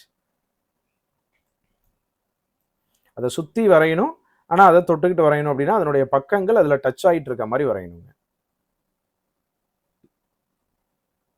இந்த சதுரத்தினுடைய பக்கம் எவ்வளவு, பரப்பளவு எவ்வளவுங்கிறது கேள்வி. அப்போ ஏரியாக்கான ஃபார்முலா பை ஆர் ஸ்கொயர். இப்போ நம்ம முதல்ல வட்டத்தினுடைய ஆரத்தை கண்டுபிடிப்போம். அந்த ஆரம் அப்படிங்கிறது இன்னொரு ஆரமும் சேர்ந்தா விட்டமா இருக்கும். அந்த விட்டம் அப்படிங்கிறது தான் சதுரத்தினுடைய பக்கமாக இருக்கு. உங்களால கவனிக்க முடியுதா? ரைட். ஏன்னா அது நடு சென்டர் வந்து பாத்தீங்க அப்படின்னா இது ஃபுல்லா இது விட்டம்னு சொல்லுவோம். இந்த விட்டம் அப்படிங்கிறது சதுரத்தினுடைய பக்கத்துக்கு சமமாக இருக்குமா? இங்க என்ன இருக்கோ அதுதானே இங்கேயும் இருக்கும். ரைட். அப்போ முதல்ல வட்டத்தினுடைய ஆரத்தை கண்டுபிடிப்போம். ஆரத்துக்கு நான் வட்டத்தினுடைய பரப்பளவுக்கான ஃபார்முலா பை ஆர் ஸ்கொயர். பரப்பளவினுடைய மதிப்பு 154 ஈக்குவல் டு 22/7. ரேடியஸ் வந்து பாத்தீங்க அப்படின்னா கண்டுபிடிக்கிறோம் ஆர் ஸ்கொயர். ஸோ 154 இன்டூ தலைகீழ வந்துச்சு அப்படின்னா 7/22 equal to R square. So 2ஆல் இதை கேன்சல் பண்ணோம் அப்படின்னா 77 முறை, 2ஆல் கேன்சல் பண்ணோம் அப்படின்னா 11 முறை, 11ஆல் இதை கேன்சல் பண்ணோம் அப்படின்னா 7 முறை. ஸோ ஆரோடைய வேல்யூ 7. ஏன்னா 7 இன்டூ 7 ஆர் ஸ்கொயர் அப்படின்னா ஆரோடைய வேல்யூ 7 சென்டிமீட்டர். இப்போ ஆரோடைய வேல்யூ தெரிஞ்சதுக்கு அப்புறம் டயாமீட்டர், விட்டம் இல்லை, ரைட், விட்டம் அப்படிங்கிறது வந்து 2 ஆருக்கு சமமாக இருக்கும். இப்போ 2 இன்டூ 7 14 சென்டிமீட்டர் அப்படிங்கிறது வட்டத்தினுடைய விட்டம்ங்க. ஆனா அது சதுரத்தினுடைய பக்கத்துக்கு சமமாக இருக்கும். அப்ப சதுரத்தினுடைய பரப்பளவு கண்டுபிடிச்சிடலாம். ஏ ஸ்கொயர், ஏவுடைய வேல்யூ 14 ஸ்கொயர், 196 சென்டிமீட்டர் ஸ்கொயர் அப்படிங்கிறது அதனுடைய area. Answer option D. Right. So next 11வது கேள்வி போலாம். ஸோ 11வது கேள்வி ஸ்டேட்மெண்ட் பேஸ் பண்ண மாதிரியான ஒரு கேள்வி. சாய் சதுரத்தினுடைய எந்த கூற்று சரியானது அப்படின்னு கேள்வி. ஒரு சாய் சதுரத்தை டிரா பண்ணி பார்ப்போம். இதுதான் சாய் சதுரம். இந்த சாய் சதுரத்துல இது மூளை விட்டம் D1 அப்படின்னு சொல்றோம், இது மூளை விட்டம் D2 அப்படின்னு சொல்றோம். ரைட். ஃபர்ஸ்ட் ஆப்ஷன் சாய் சதுரத்தின் மூளை விட்டம் அந்த சாய் சதுரத்தை இரு சமமான முக்கோணங்களாக பிரிக்கும். ரைட். ஃபர்ஸ்ட் ஒன் கரெக்டுங்க. ரைட். அடுத்து சாய் சதுரத்தின் மூளை விட்டம் இந்த சாய் சதுரத்தை சமமற்ற அப்படிங்கிறது தப்பு. அன்ஈக்குவல் அப்படிங்கிறது தப்பு. ஈக்குவல் பார்ட்ஸாக தான் பிரிக்குதுங்க. So diagonal does not bisect each other அப்படிங்கிறது தப்பு. Diagonal bisect each other. சாய் சதுரத்தின் மூளை விட்டங்கள் ஒன்றை ஒன்று செங்குத்தாக இருசம குறியிடாதுன்னு சொல்லியிருக்காங்க. இருசம குறியிடும் அப்படிங்கிறது சரி. அடுத்து ஆப்போசிட் சைட்ஸ் ஆர் நாட் ஈக்குவல்னு சொல்லியிருக்காங்க. அது தப்பு. ரைட். எதிர் பக்கங்கள் சமம் அல்லன்னு சொன்னது தவறு. சமமாக தான் இருக்கும். ரைட். இந்த கேள்வியில் எது சரின்னு கேட்குறாங்க. அப்போ ஃபர்ஸ்ட் ஆப்ஷன் சரி, மீதி இதெல்லாம் தப்பா இருக்கு. அதில் என்ன தப்பா இருக்குங்கிறத மென்ஷன் பண்ணி காமிச்சிருக்கேன். ரைட். சாய் சதுரத்தை பொறுத்த வரைக்கும் எதிர் பக்கங்கள் சமமாக இருக்கும், எதிர் பக்கங்கள் இணையாக இருக்கும், எதிர் கோணங்கள் சமமாக இருக்கும். Right. Opposite sides are equal, opposite sides are parallel, opposite angles are ஈக்குவலா இருக்குங்க. அடுத்து டயகனல் பைசெட் ஈச் அதர்ங்க. மூளை விட்டங்கள் ஒன்றை ஒன்று இருசம குறியிடும் செங்கோணத்தில். Right. Diagonal bisect each other at right angle 90 டிகிரியில் பைசெட் பண்ணிக்கோங்க. அடுத்தது diagonal divides the rhombus into 2 equal area of triangle. மூளை விட்டம் சாய் சதுரத்தை 2 சம பரப்பளவுடைய முக்கோணங்களாக பிரிக்கும். ஒரு மூளை விட்டத்தை மட்டும் சொன்னா. ஒருவேளை 2 மூளை விட்டத்தை சொல்றாங்க அப்படின்னா diagonals are bisect, diagonals divides the rhombus into 4 equal area of triangle. மூளை விட்டங்கள் சாய் சதுரத்தை 4 சம பரப்பளவுடைய முக்கோணங்களாக பிரிக்கும். ரைட். நான் இந்த இப்போ பேசுனதெல்லாம் அதனுடைய ப்ராப்பர்ட்டிங்க. ரைட். நான் டயகனல் வந்து ஒரு மூளை விட்டம் வந்து பார்த்தீங்க அப்படின்னா 2 சமமான பரப்பளவுடைய முக்கோணங்களாக பிரிக்குதுங்க. 2 மூளை விட்டம் சேர்ந்துச்சு அப்படின்னா 4 சம பரப்பளவுடைய முக்கோணங்களாக பிரிக்குதுங்க. ரைட். ஸோ இந்த கேள்வியினுடைய ஆன்சர் ஆப்ஷன் ஏ. அடுத்து 12வது கேள்வி கோடிங் டீகோடிங் பேஸ் பண்ண மாதிரியான ஒரு கேள்வி. ஸோ கோடிங் டீகோடிங்கை பேஸ் பண்ண மாதிரி நம்பர் இருந்தாவே எப்படி அப்ரோச் பண்ணணும் அப்படிங்கிறது நம்ம ரொம்ப டீட்டெயிலாக பேசியிருக்கோம். ஆல்ஃபபெட்ஸை ஜஸ்ட் எழுதி வச்சுட்டு ஒர்க் அவுட் பண்ண ஆரம்பிங்க அப்படிங்கிறது. ஈய 5ன்னு சொல்லியிருக்காங்க. 5வது எழுத்து தான் ஆல்ஃபபெட்டில் இ, அதனால 5ங்கிறது சரி. அடுத்து ஹோட்டலில் HOTEL ஹெச்ங்கிறது 8வது லெட்டர், ஓங்கிறது 15வது லெட்டர், டீங்கிறது 20வது லெட்டர், ஈங்கிறது 5வது லெட்டர், எல் அப்படிங்கிறது 12வது லெட்டர். ஸோ இதெல்லாம் ஆட் பண்ணோம் அப்படின்னா 20, 40, 60ன்னு வருதுங்க. ஆனால் 12ன்னு சொல்லியிருக்காங்க. ஸோ போன இதில் ஈங்கிறது 5வது எழுத்து, அதனால 5ன்னு எழுதியிருந்தோம், ரைட்? அப்போ அதுக்கான கரெஸ்பாண்டிங் நம்பரை யூஸ் பண்ணுறாங்க அப்படிங்கிறது ஃபர்ஸ்ட் இதில் புரிஞ்சுக்க முடிஞ்சு. ஆனால் இங்கே அப்ளை பண்ணும் பொழுது 60 வராமல் 12 எழுதியிருக்காங்க. இதில் அதுக்கப்புறம் இன்னும் ஒரு பேட்டர்ன் என்ன இருக்குது அப்படின்னா, இந்த 60ங்கிற நம்பரை 5ஆல் வகுத்தா 12 கிடைக்குமா? ஏன் 5ஆல் வகுக்கிறோம் அப்படின்னா, இந்த ஹோட்டலில் மொத்தம் 5 எழுத்துக்கள் இருக்குது. இந்த ஹோட்டல் அப்படிங்கிற வார்த்தையில் மொத்தம் 5 எழுத்துக்கள் இருக்குது. அப்போ இதில் இருக்கக்கூடிய பேட்டர்ன் என்னன்னா, அந்த ஆல்ஃபபெட்டுக்கான கரெஸ்பாண்டிங் நம்பர்ஸை ஆட் பண்ணி அந்த வார்த்தையில் இருக்கக்கூடிய நம்பர் ஆஃப் லெட்டர்ஸால் டிவைட் பண்ணுறோம், ரைட்? ஏன் சார் இங்கே மட்டும் பண்ணலை, ரைட்? ஈங்கிறது 5வது எழுத்து, ஈங்கிற ஒரே ஒரு எழுத்து தான் இருக்குது, அதை 1ஆல் வகுத்தா 5 தானே வரும், அதனால் அந்த இதில் எதுவுமே மாறுபடலைங்க. அப்போது LAMB இதில் ட்ரை பண்ணுவோம். எல் அப்படிங்கிறது 12வது எழுத்து, ஏங்கிறது முதல் எழுத்து, எம் 13வது எழுத்து, பிங்கிறது 2வது எழுத்து. 25, 28. ஸோ லேம்பில் 4 எழுத்துக்கள் இருக்குது, 4ஆல் வகுத்தோம் அப்படின்னா 7 அப்படிங்கிறது ஆன்சர் ஆப்ஷன் ஏ. இந்த கவுண்ட் பண்ணால் 28 ஆப்ஷனில் இருக்குங்க. கேர்ஃபுல்லாக அந்த பேட்டர்னை புரிஞ்சுக்கிட்டு ஆன்சர் பண்ணணும். நீங்கள் இதை மட்டுமே பார்த்துட்டு போயிடக்கூடாது. ஆல்ஃபபெட்டில் 5வது எழுத்து, அப்போ 5ன்னு சொல்கிற மாதிரி உடனே இங்கே போயிட்டீங்க அப்படின்னா இதில் இருக்கக்கூடிய பேட்டர்னை கவனிக்காமல் விட்டுருவீங்க. ரெஃபரன்ஸ்க்கு எதெல்லாம் கொடுத்துருக்காங்களோ அதெல்லாமே அப்ரோச் பண்ணுங்க. அடுத்து 13வது கேள்வி. ஒரு தேர்வில் ஒரு மாணவன் 20% மதிப்பெண் பெற்று 5 மதிப்பெண் குறைவில் தோல்வி அடைந்தார். மற்றொரு மாணவன் 30% மதிப்பெண் பெற்று தேர்ச்சி அடைவதற்கான மதிப்பெண்ணை விட 20 மதிப்பெண் அதிகம் பெற்றுள்ளார். எனில் தேர்ச்சி அடைய எவ்வளவு சதவிகித மதிப்பெண் பெற வேண்டும் அப்படிங்கிறது கேள்வி, ரைட்? இப்போ ஒரு ஸ்டூடெண்ட் வந்து எவ்வளோ மார்க் வாங்கியிருக்காரு அப்படின்னா 20% மார்க் வாங்கியிருக்காரு. ஆனால் அவர் 5 மார்க் கம்மியில் ஃபெயில் ஆயிட்டார். 5 மார்க் 10ல் அவர் பாஸ் ஆகிறதுக்கு, ரைட்? அடுத்தது இன்னொரு ஸ்டூடெண்ட் வந்து 30% மார்க் வாங்கியிருக்காரு. அவர் பாஸ் மார்க்கை விட 20 மார்க்கை அதிகமாக வாங்கியிருக்காரு, ரைட்? அப்போ பாஸ் பெர்சன்டேஜ் மார்க் எவ்வளவுங்கிறது கேள்வி. இந்த 2 ரெஃபரன்ஸை வச்சு தான் சொல்ல போறீங்க, ரைட்? ஃபர்ஸ்ட் இது ஏன்னு எடுத்துக்கலாம், இது பின்னு எடுத்துக்கலாம். இப்போ ஏ வாங்கின பெர்சன்டேஜ் மார்க்குக்கும் பி வாங்கின பெர்சன்டேஜ் மார்க்குக்கும் வித்தியாசம் 10%, ரைட்? ஏ 20% மார்க் வாங்கியிருக்காரு, பி 30% மார்க் வாங்கியிருக்காரு. அப்போ ரெண்டுக்கும் வித்தியாசம் 10%, ரைட்? மார்க் டிஃப்ரென்ஸ் எவ்வளோன்னு பார்ப்போமா? ஏ வந்து பாஸ் மார்க்கை விட 5 மார்க் கம்மியாக வாங்கியிருக்காரு, பி வந்து பாஸ் மார்க்கை விட 20 மார்க் அதிகமாக வாங்கியிருக்காரு. அப்போ ரெண்டுக்கும் இருக்கக்கூடிய வித்தியாசம் 25 மார்க், ரைட்? புரிஞ்சுக்கிறதுக்காக சொல்கிறேன், ஒரு உதாரணத்துக்காக சொல்கிறேன், ரைட்? ஒருவேளை பாஸ் மார்க் 50னா இவர் எவ்வளோ மார்க் வாங்கியிருக்காரு? 5 மார்க் கம்மியாக 45 மார்க் வாங்கியிருக்காரு. இவர் 20 மார்க் அதிகமாக 70 மார்க் வாங்கியிருக்காரு. அவர் 2 பேரும் வாங்கின மார்க் டிஃப்ரென்ஸ் அந்த 25 மார்க். Clear, right? ஸோ இதுலேருந்து நம்ம என்ன பண்ண போகிறோம் அப்படின்னா 10% அப்படிங்கிறது 25 மார்க்னா கேள்வியில் கேட்குறது என்னன்னா பாஸ் பெர்சன்டேஜ் எவ்வளோன்னு கேட்குறாங்க, ரைட்? 5 மார்க் கம்மியாக வாங்கினார்ல, அப்போ அந்த 5 மார்க் எவ்வளோ பெர்சன்டேஜ்னு கண்டுபிடிச்சு கூட்டிக்கலாமா, ரைட்? அப்போ 5 மார்க்கு எவ்வளோ பெர்சன்டேஜ்னு பார்க்க போகிறோம். So 10 × 5 / 25 = X. 50 / 25ங்கிறது 2%. அப்போ அந்த 5 மார்க் அப்படிங்கிறது 2%க்கு ஈக்குவல். ஏ வாங்கின மார்க்கு 20%, அதில் அவர் ஃபெயில் ஆனது 5 மார்க் கம்மியா, அந்த 5 மார்க் தான் 22%, அதை சேர்த்து சொல்லிடலாம். அப்போ பாஸ் பர்சன்டேஜ் வந்து பார்த்தீங்க அப்படின்னா 22%, ரைட்? ஒருவேளை பியில இருந்து கூட ஆன்சர் பண்ணியிருக்கலாம். பி வந்து பார்த்தீங்க அப்படின்னா 30% மார்க் வாங்கியிருக்காரு, ரைட்? 20 மார்க் வந்து அதிகமாக வாங்கியிருக்காரு. இதே மாதிரி 10% 25 அப்படின்னா 20 மார்க் அப்படிங்கிறது எவ்வளோ பெர்சன்டேஜ்னா 8% இருக்கும். அதை கண்டுபிடிச்சு கழிச்சாலும் சரி ஒரே ஆன்சர் தான் கிடைக்கும். எது மூலியமாக வேணாலும் ஆன்சர் பண்ணியிருக்கலாங்கிறத புரிஞ்சுக்கிறதுக்காக எக்ஸ்பிளைன் பண்ணுறேன், அந்த ஒரு கான்செப்டுக்காக, ரைட்? இங்கே பாஸ் பெர்சன்டேஜ் கேட்டாங்க. ஒருவேளை பாஸ் மார்க்கே கேட்டாங்கன்னா என்ன பண்ணியிருக்கலாம் அப்படின்னா, ரைட்? இந்த இடத்துல இருந்தே வரேன் நான். பாஸ் பர்சன்டேஜ் கேட்டதுக்கு பதிலாக பாஸ் மார்க்கே கேட்டிருக்காங்க அப்படின்னா 22% எவ்வளவு மார்க்குன்னு டைரக்டா கண்டுபிடிச்சிட்டா முடிஞ்சுங்க. ரைட். அப்போ இங்க பாருங்க 10% அப்படிங்கிறது 25 mark.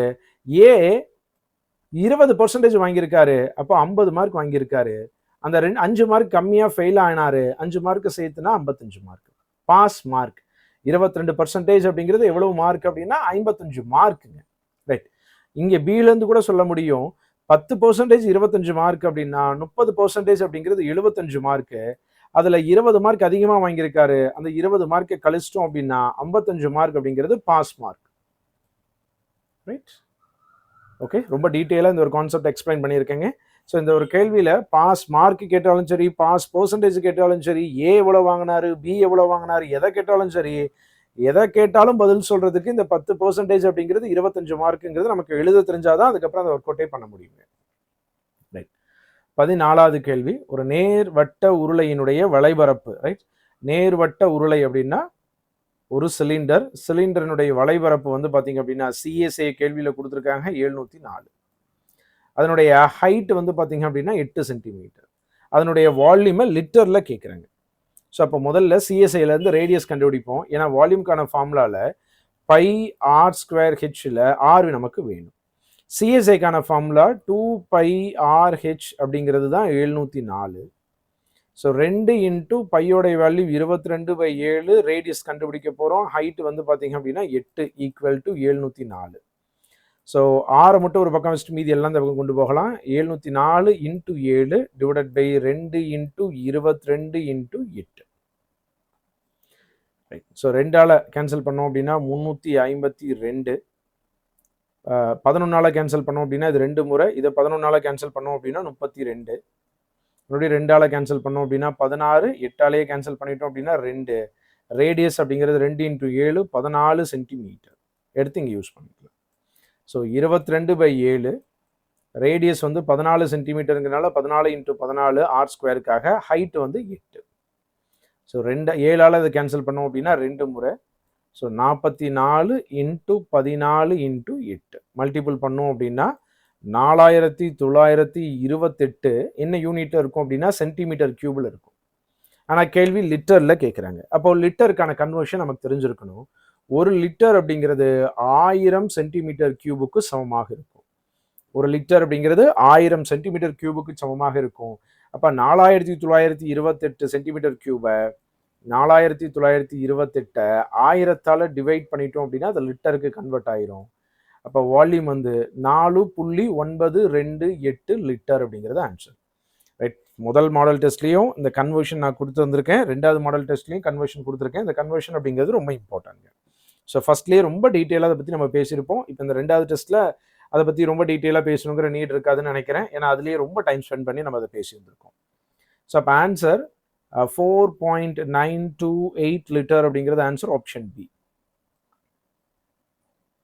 So option B 4.928 லிட்டருங்க.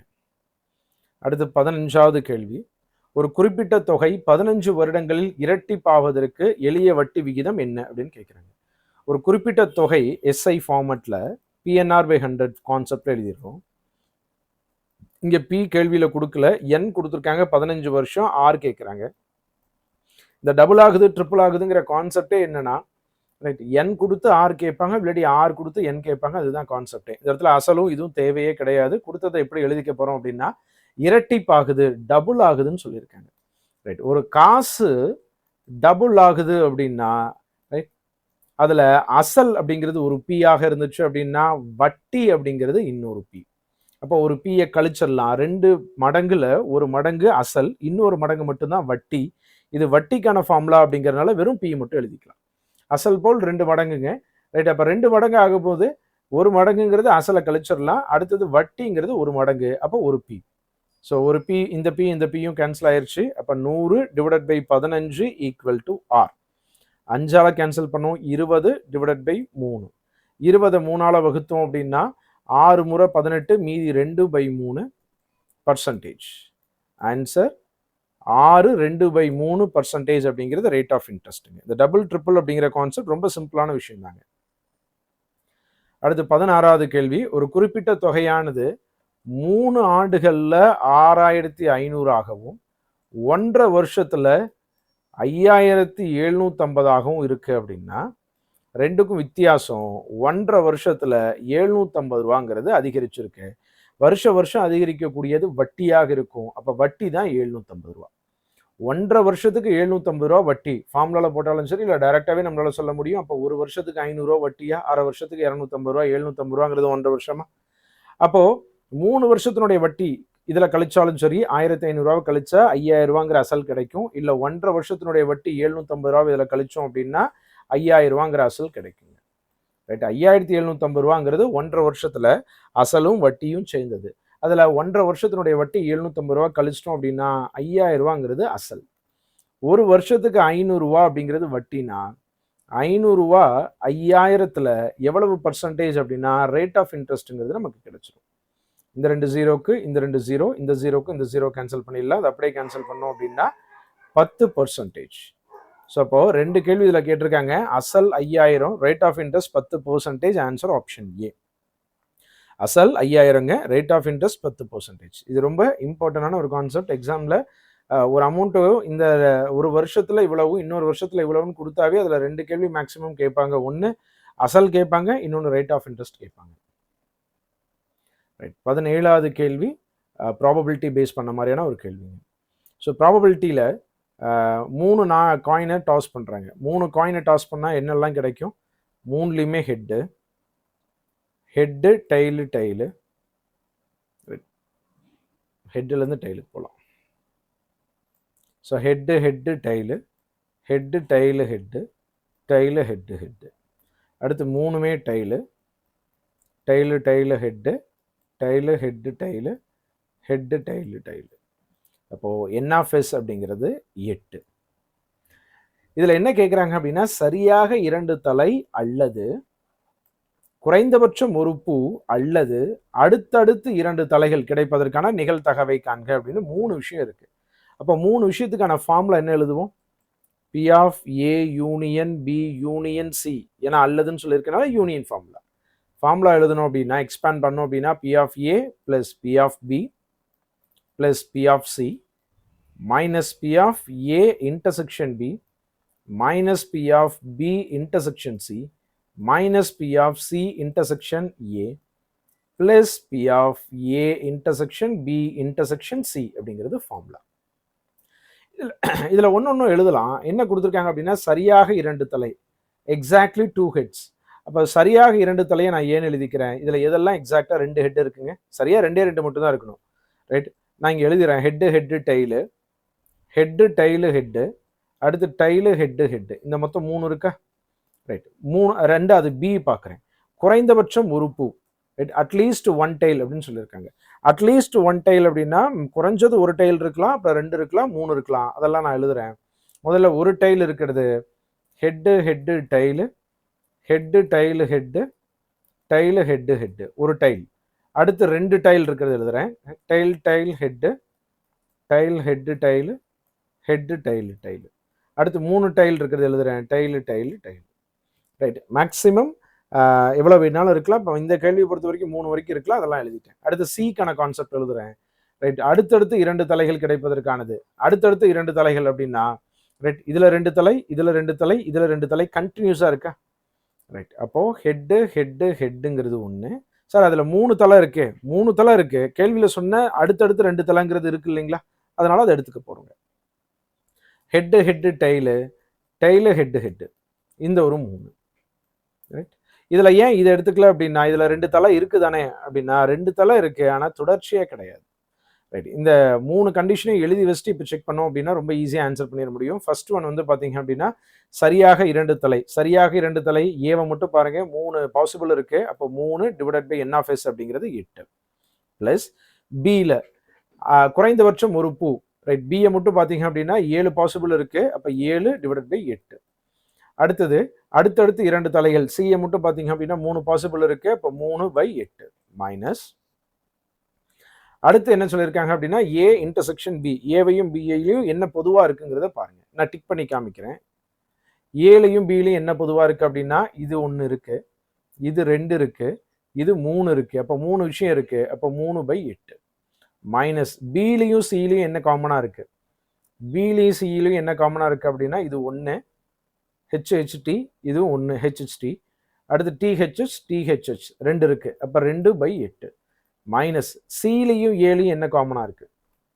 HHT HTH இல்லை, ரைட். இதெல்லாம் இருக்குங்கிறத நான் ஹைலைட் சர்க்கிள் பண்ணுறேன். 1 காமனாக இருக்குது, 2 காமனாக இருக்குது, 2 தான் இருக்குது. அப்போ 2/8 ப்ளஸ் 3லையும் என்ன காமனாக இருக்குது? 3லையும் பார்த்தீங்க அப்படின்னா HHT இருக்குது, THH இருக்குது, ரைட். அப்போ மொத்தம் 3லையும் எது காமனாக இருக்குன்னா 2 காமனாக இருக்குது. அப்போ 2/8. நம்ம எழுதுனது சொன்னது புரிஞ்சுங்களா? இதை இந்த விஷயத்தை நான் எழுதாமல், இந்த ஏ என்ன பி என்ன சி என்னன்னு எழுதாமல் இதை நான் அப்படியே டைரெக்டாக சொன்னேன்னா புரியாது. அதனால தான் ஏபிசிங்கிறத எழுதி காமிச்சிட்டு ஏபியில் என்ன காமனாக இருக்குது, பிசியில் என்ன காமனாக இருக்குது, சிஏல எவ்வளோ காமனாக இருக்குது, ஏபிசி 3லையும் எவ்வளோ காமனாக இருக்குன்னு நான் சொல்லும் பொழுது அதை நீங்கள் கவனிச்சிங்க அப்படின்னா அது ஈஸியாக புரிஞ்சுக்க முடிஞ்சுக்கோங்க, ரைட். இப்போது 8ங்கிறத காமனாக ஒரே பேஸாக எடுத்துக்கிட்டு 3 + 7 + 3 -3 -2 -2 + 2, ரைட். இந்த 3 கேன்சல், இந்த 2 கேன்சல். 10ல் 2 கழிச்சோம் அப்படின்னா 8. 8/8 அப்படிங்கிறது 1. ஆன்சர் 1. ஆன்சர் ஆப்ஷன் பி 1ங்க. ஸோ 17வது கேள்வியினுடைய ஆன்சர் ஆப்ஷன் பி 1ங்க. அடுத்து 18வது கேள்வி நம்பர் சீரீஸில் ஒரு கேள்வி. 1 3 7 15 31 63 எக்ஸெட்ரா. இதனுடைய அடுத்த நம்பர் என்ன அப்படிங்கிறத நம்ம ஃபைண்ட் அவுட் பண்ண போகிறோம். ஸோ அடுத்த நம்பர் என்ன அப்படிங்கிறது ஃபைண்ட் அவுட் பண்ணுறதுக்கு இதனுடைய டிஃப்ரென்ஸ் பார்த்தோம் அப்படின்னா 2, இதனுடைய டிஃப்ரென்ஸ் 4, இதனுடைய டிஃப்ரென்ஸ் 8, இதனுடைய டிஃப்ரென்ஸ் 16, இதனுடைய டிஃப்ரென்ஸ் 32. கண்டிப்பாக அடுத்த டிஃப்ரென்ஸ் 64 இருக்கும். அப்போ 63 கூட 64 கூட்டிட்டோம் அப்படின்னா 127 அப்படிங்கிறது answer option B, right. Okay, next 19வது கேள்வி. ஸோ 19வது கேள்வி மிரர் இமேஜ் பேஸ் பண்ண மாதிரியான ஒரு கேள்விங்க. மிரர் இமேஜ் பொறுத்த வரைக்குங்க இந்த இடத்துல ஆப்ஜெக்ட் எவ்வளோ தூரத்தில் இருக்கோ அதே டிஸ்டன்ஸில் அதே இமேஜ் வந்து பார்த்தீங்க அப்படின்னா லெஃப்ட் ரைட்டு மாறி வருங்க. இப்போ இந்த இடத்த மட்டும் பார்ப்போம், இதே மாதிரி இந்த இடத்துல இருக்குங்க. எங்கே இருக்கு? இங்கே இருக்கா? ரைட், இங்கே இருக்கா? செகண்ட் ஆப்ஷன்லேயே இருக்கா? தேர்ட் ஆப்ஷனில் பாருங்க ஸ்கொயர் இருக்கு. அப்போ இது தப்பு, ரைட். இந்த மாதிரி ஒவ்வொரு பார்ட்டாக பார்த்து கண்டுபிடிங்க, ரைட். மொத்த இமேஜும் பார்த்தோம் அப்படின்னா கன்ஃபியூஸ் ஆயிடுவோம். சின்ன சின்ன பார்ட் ஒவ்வொரு பார்ட்டை பாருங்க. இப்போ நான் ஆப்ஷன் சி எலிமினேட் பண்ணிட்டேன், ஒரே ஒரு இடத்த மட்டும் பார்த்து. அடுத்து இந்த ட்ரையாங்கிளை பார்க்குறேன். அப்போ இந்த ட்ரையாங்கிள் அப்படியே இதே இடத்துல இருக்கணும். இங்கே ஸ்கொயர் இருக்கு, இது தப்பு. இங்கே ட்ரையாங்கிள் இருக்கு, இங்கே ட்ரையாங்கிள் மேலே பார்த்த மாதிரி இருக்கு, தப்பு. அப்போ ஆன்சர் ஆப்ஷன் பி முடிஞ்சு. கிளியர்? எப்படி பண்ணணுங்கிறது புரியுது இல்லைங்களா? ஒரு பார்ட்டை ஒரே ஒரு இடத்த மட்டும் கவனிங்க, அந்த இடம் லெஃப்ட் ரைட் மாறினுச்சுன்னா எப்படி இருக்கும்? லெஃப்ட் ரைட் மாறினது அப்படிங்கிறது இந்த இடத்துல இருந்து இது எவ்வளவு தூரத்துல இருந்துச்சோ அதே தூரத்துல தான் அதே அதனுடைய பிரதிபலிப்பும் இருக்கும், ரைட். அதனுடைய ரிஃப்ளெக்ஷனும் அங்கே தான் இருக்கும். அதனால அந்த இடத்த ஒன்னொன்னா செக் பண்ணி பார்த்தா போதும். அடுத்து 20வது கேள்வி. ஒரு பள்ளியில 560 மாணவர்கள் இருக்காங்க. அதுல 320 பேர் வந்து சிறுவர்கள் எனில் அந்த பள்ளியில் உள்ள சிறுமிகளினுடைய சதவிகிதம் எவ்வளவுங்கிறது கேள்வி. 560 பேத்துல 320 பேர் சிறுவர்கள் அப்படின்னா மீதி 240 பேர் சிறுமிகள். அப்போ 240ங்கிறது எவ்வளோ பர்சன்டேஜ்னு கால்குலேட் பண்ணால் போதுங்க. 560ல் 240ங்கிறது எவ்வளவு பர்சன்டேஜ், ரைட். இந்த 2 ஜீரோக்கு இந்த 2 ஜீரோவை கேன்சல் பண்ணிடலாம், ரைட். 2ஆல் கேன்சல் பண்ணோம் அப்படின்னா இது 12 முறை, இது 28 முறை. மறுபடியும் 2ஆலே கேன்சல் 4ஆல் கேன்சல் பண்ணோம் அப்படின்னா இது 3 முறை, இது 4ஆல் கேன்சல் பண்ணோம் அப்படின்னா 7 முறை. ஸோ 300 டிவைடட் பை 7, 300 7ஆல் டிவைட் பண்ணும் பொழுது 42.857 அப்படிங்கிற மாதிரி வரும், ரைட். இதை ரவுண்ட் ஆஃப் பண்ணோம் அப்படின்னா 42.86% அப்படிங்கிறது ஆன்சர் ஆப்ஷன் டி. இந்த மாதிரி ரொம்ப பேசிக்கான கேள்வி எக்ஸ்பெக்ட் பண்ணலாம் குரூப் 4 எக்ஸாமில், ரைட். ஒரு பர்சன்டேஜை கொடுத்துட்டு இன்னொரு பர்சன்டேஜை கேட்குற மாதிரியான ரொம்ப பேசிக்கான கேள்விகளை எதிர்பார்க்கலாங்க. அடுத்து 21. ஸோ 21ல் 2 என்பது 3க்கு எதிரானது மற்றும் 4 மற்றும் 6க்கு அருகில் இருந்தால் அப்படின்னு சொல்லியிருக்காங்க. ஒரு டைஸில் ஸ்டேட்மெண்ட் பேஸ் பண்ண மாதிரியான கேள்விகள் ரொம்ப ரொம்ப இம்பார்ட்டன்ட்ங்க. லாஸ்ட் குரூப் 2A மெயின்ஸ்லேருந்து நம்ம ஒவ்வொரு கிளாஸஸ்லையும் சொல்லிட்டு இருக்கோம். அதே தான் குரூப் 2A மெயின்ஸ்லையும் ஒரு கேள்வி அப்படி ஃப்ரேம் ஆச்சு, குரூப் 1லையும் ஃப்ரேம் ஆச்சு. அதனால தான் மாடல் டெஸ்ட் 1லையும் அப்படி கொடுத்துருந்துருக்கேன், மாடல் டெஸ்ட் 2லையும் இப்போ கொடுக்குறேன், ரைட். 2 வந்து டாப்பில் இருந்துச்சு அப்படின்னா 3 பாட்டம்ல இருக்குமா? ஏன்னா கேள்வியில் என்ன சொல்லியிருக்காங்க அப்படின்னா 2 3 ஆப்போசிட்ல இருக்குன்னு சொல்லியிருக்காங்க. அப்போ 2 எங்கே வேணாலும் வச்சுக்கலாம். லெஃப்ட்னு எடுத்தால் ரைட்டில் 3 இருக்கும், ஃப்ரண்ட்டில் 2 எடுத்தோம்னா பேக்கில் 3 இருக்கும். எங்கே வேணாலும் வைக்கலாம். நான் டாப் பாட்டம்னு சொல்கிறேன். அப்போ 4 6 எங்கே இருக்குது? 2க்கு அருகில் இருக்குன்னு சொல்லியிருக்காங்க. அப்போது 4ம் 6ம் 2க்கு அருகில் இருக்குது அப்படின்னா கீழே இருக்குது. அதாவது ஒரு கனச்சதுரம் கியூப் இருக்குது. அந்த கியூபினுடைய டாப்பில் 2 இருக்குது, பாட்டமில் 3 இருக்குது.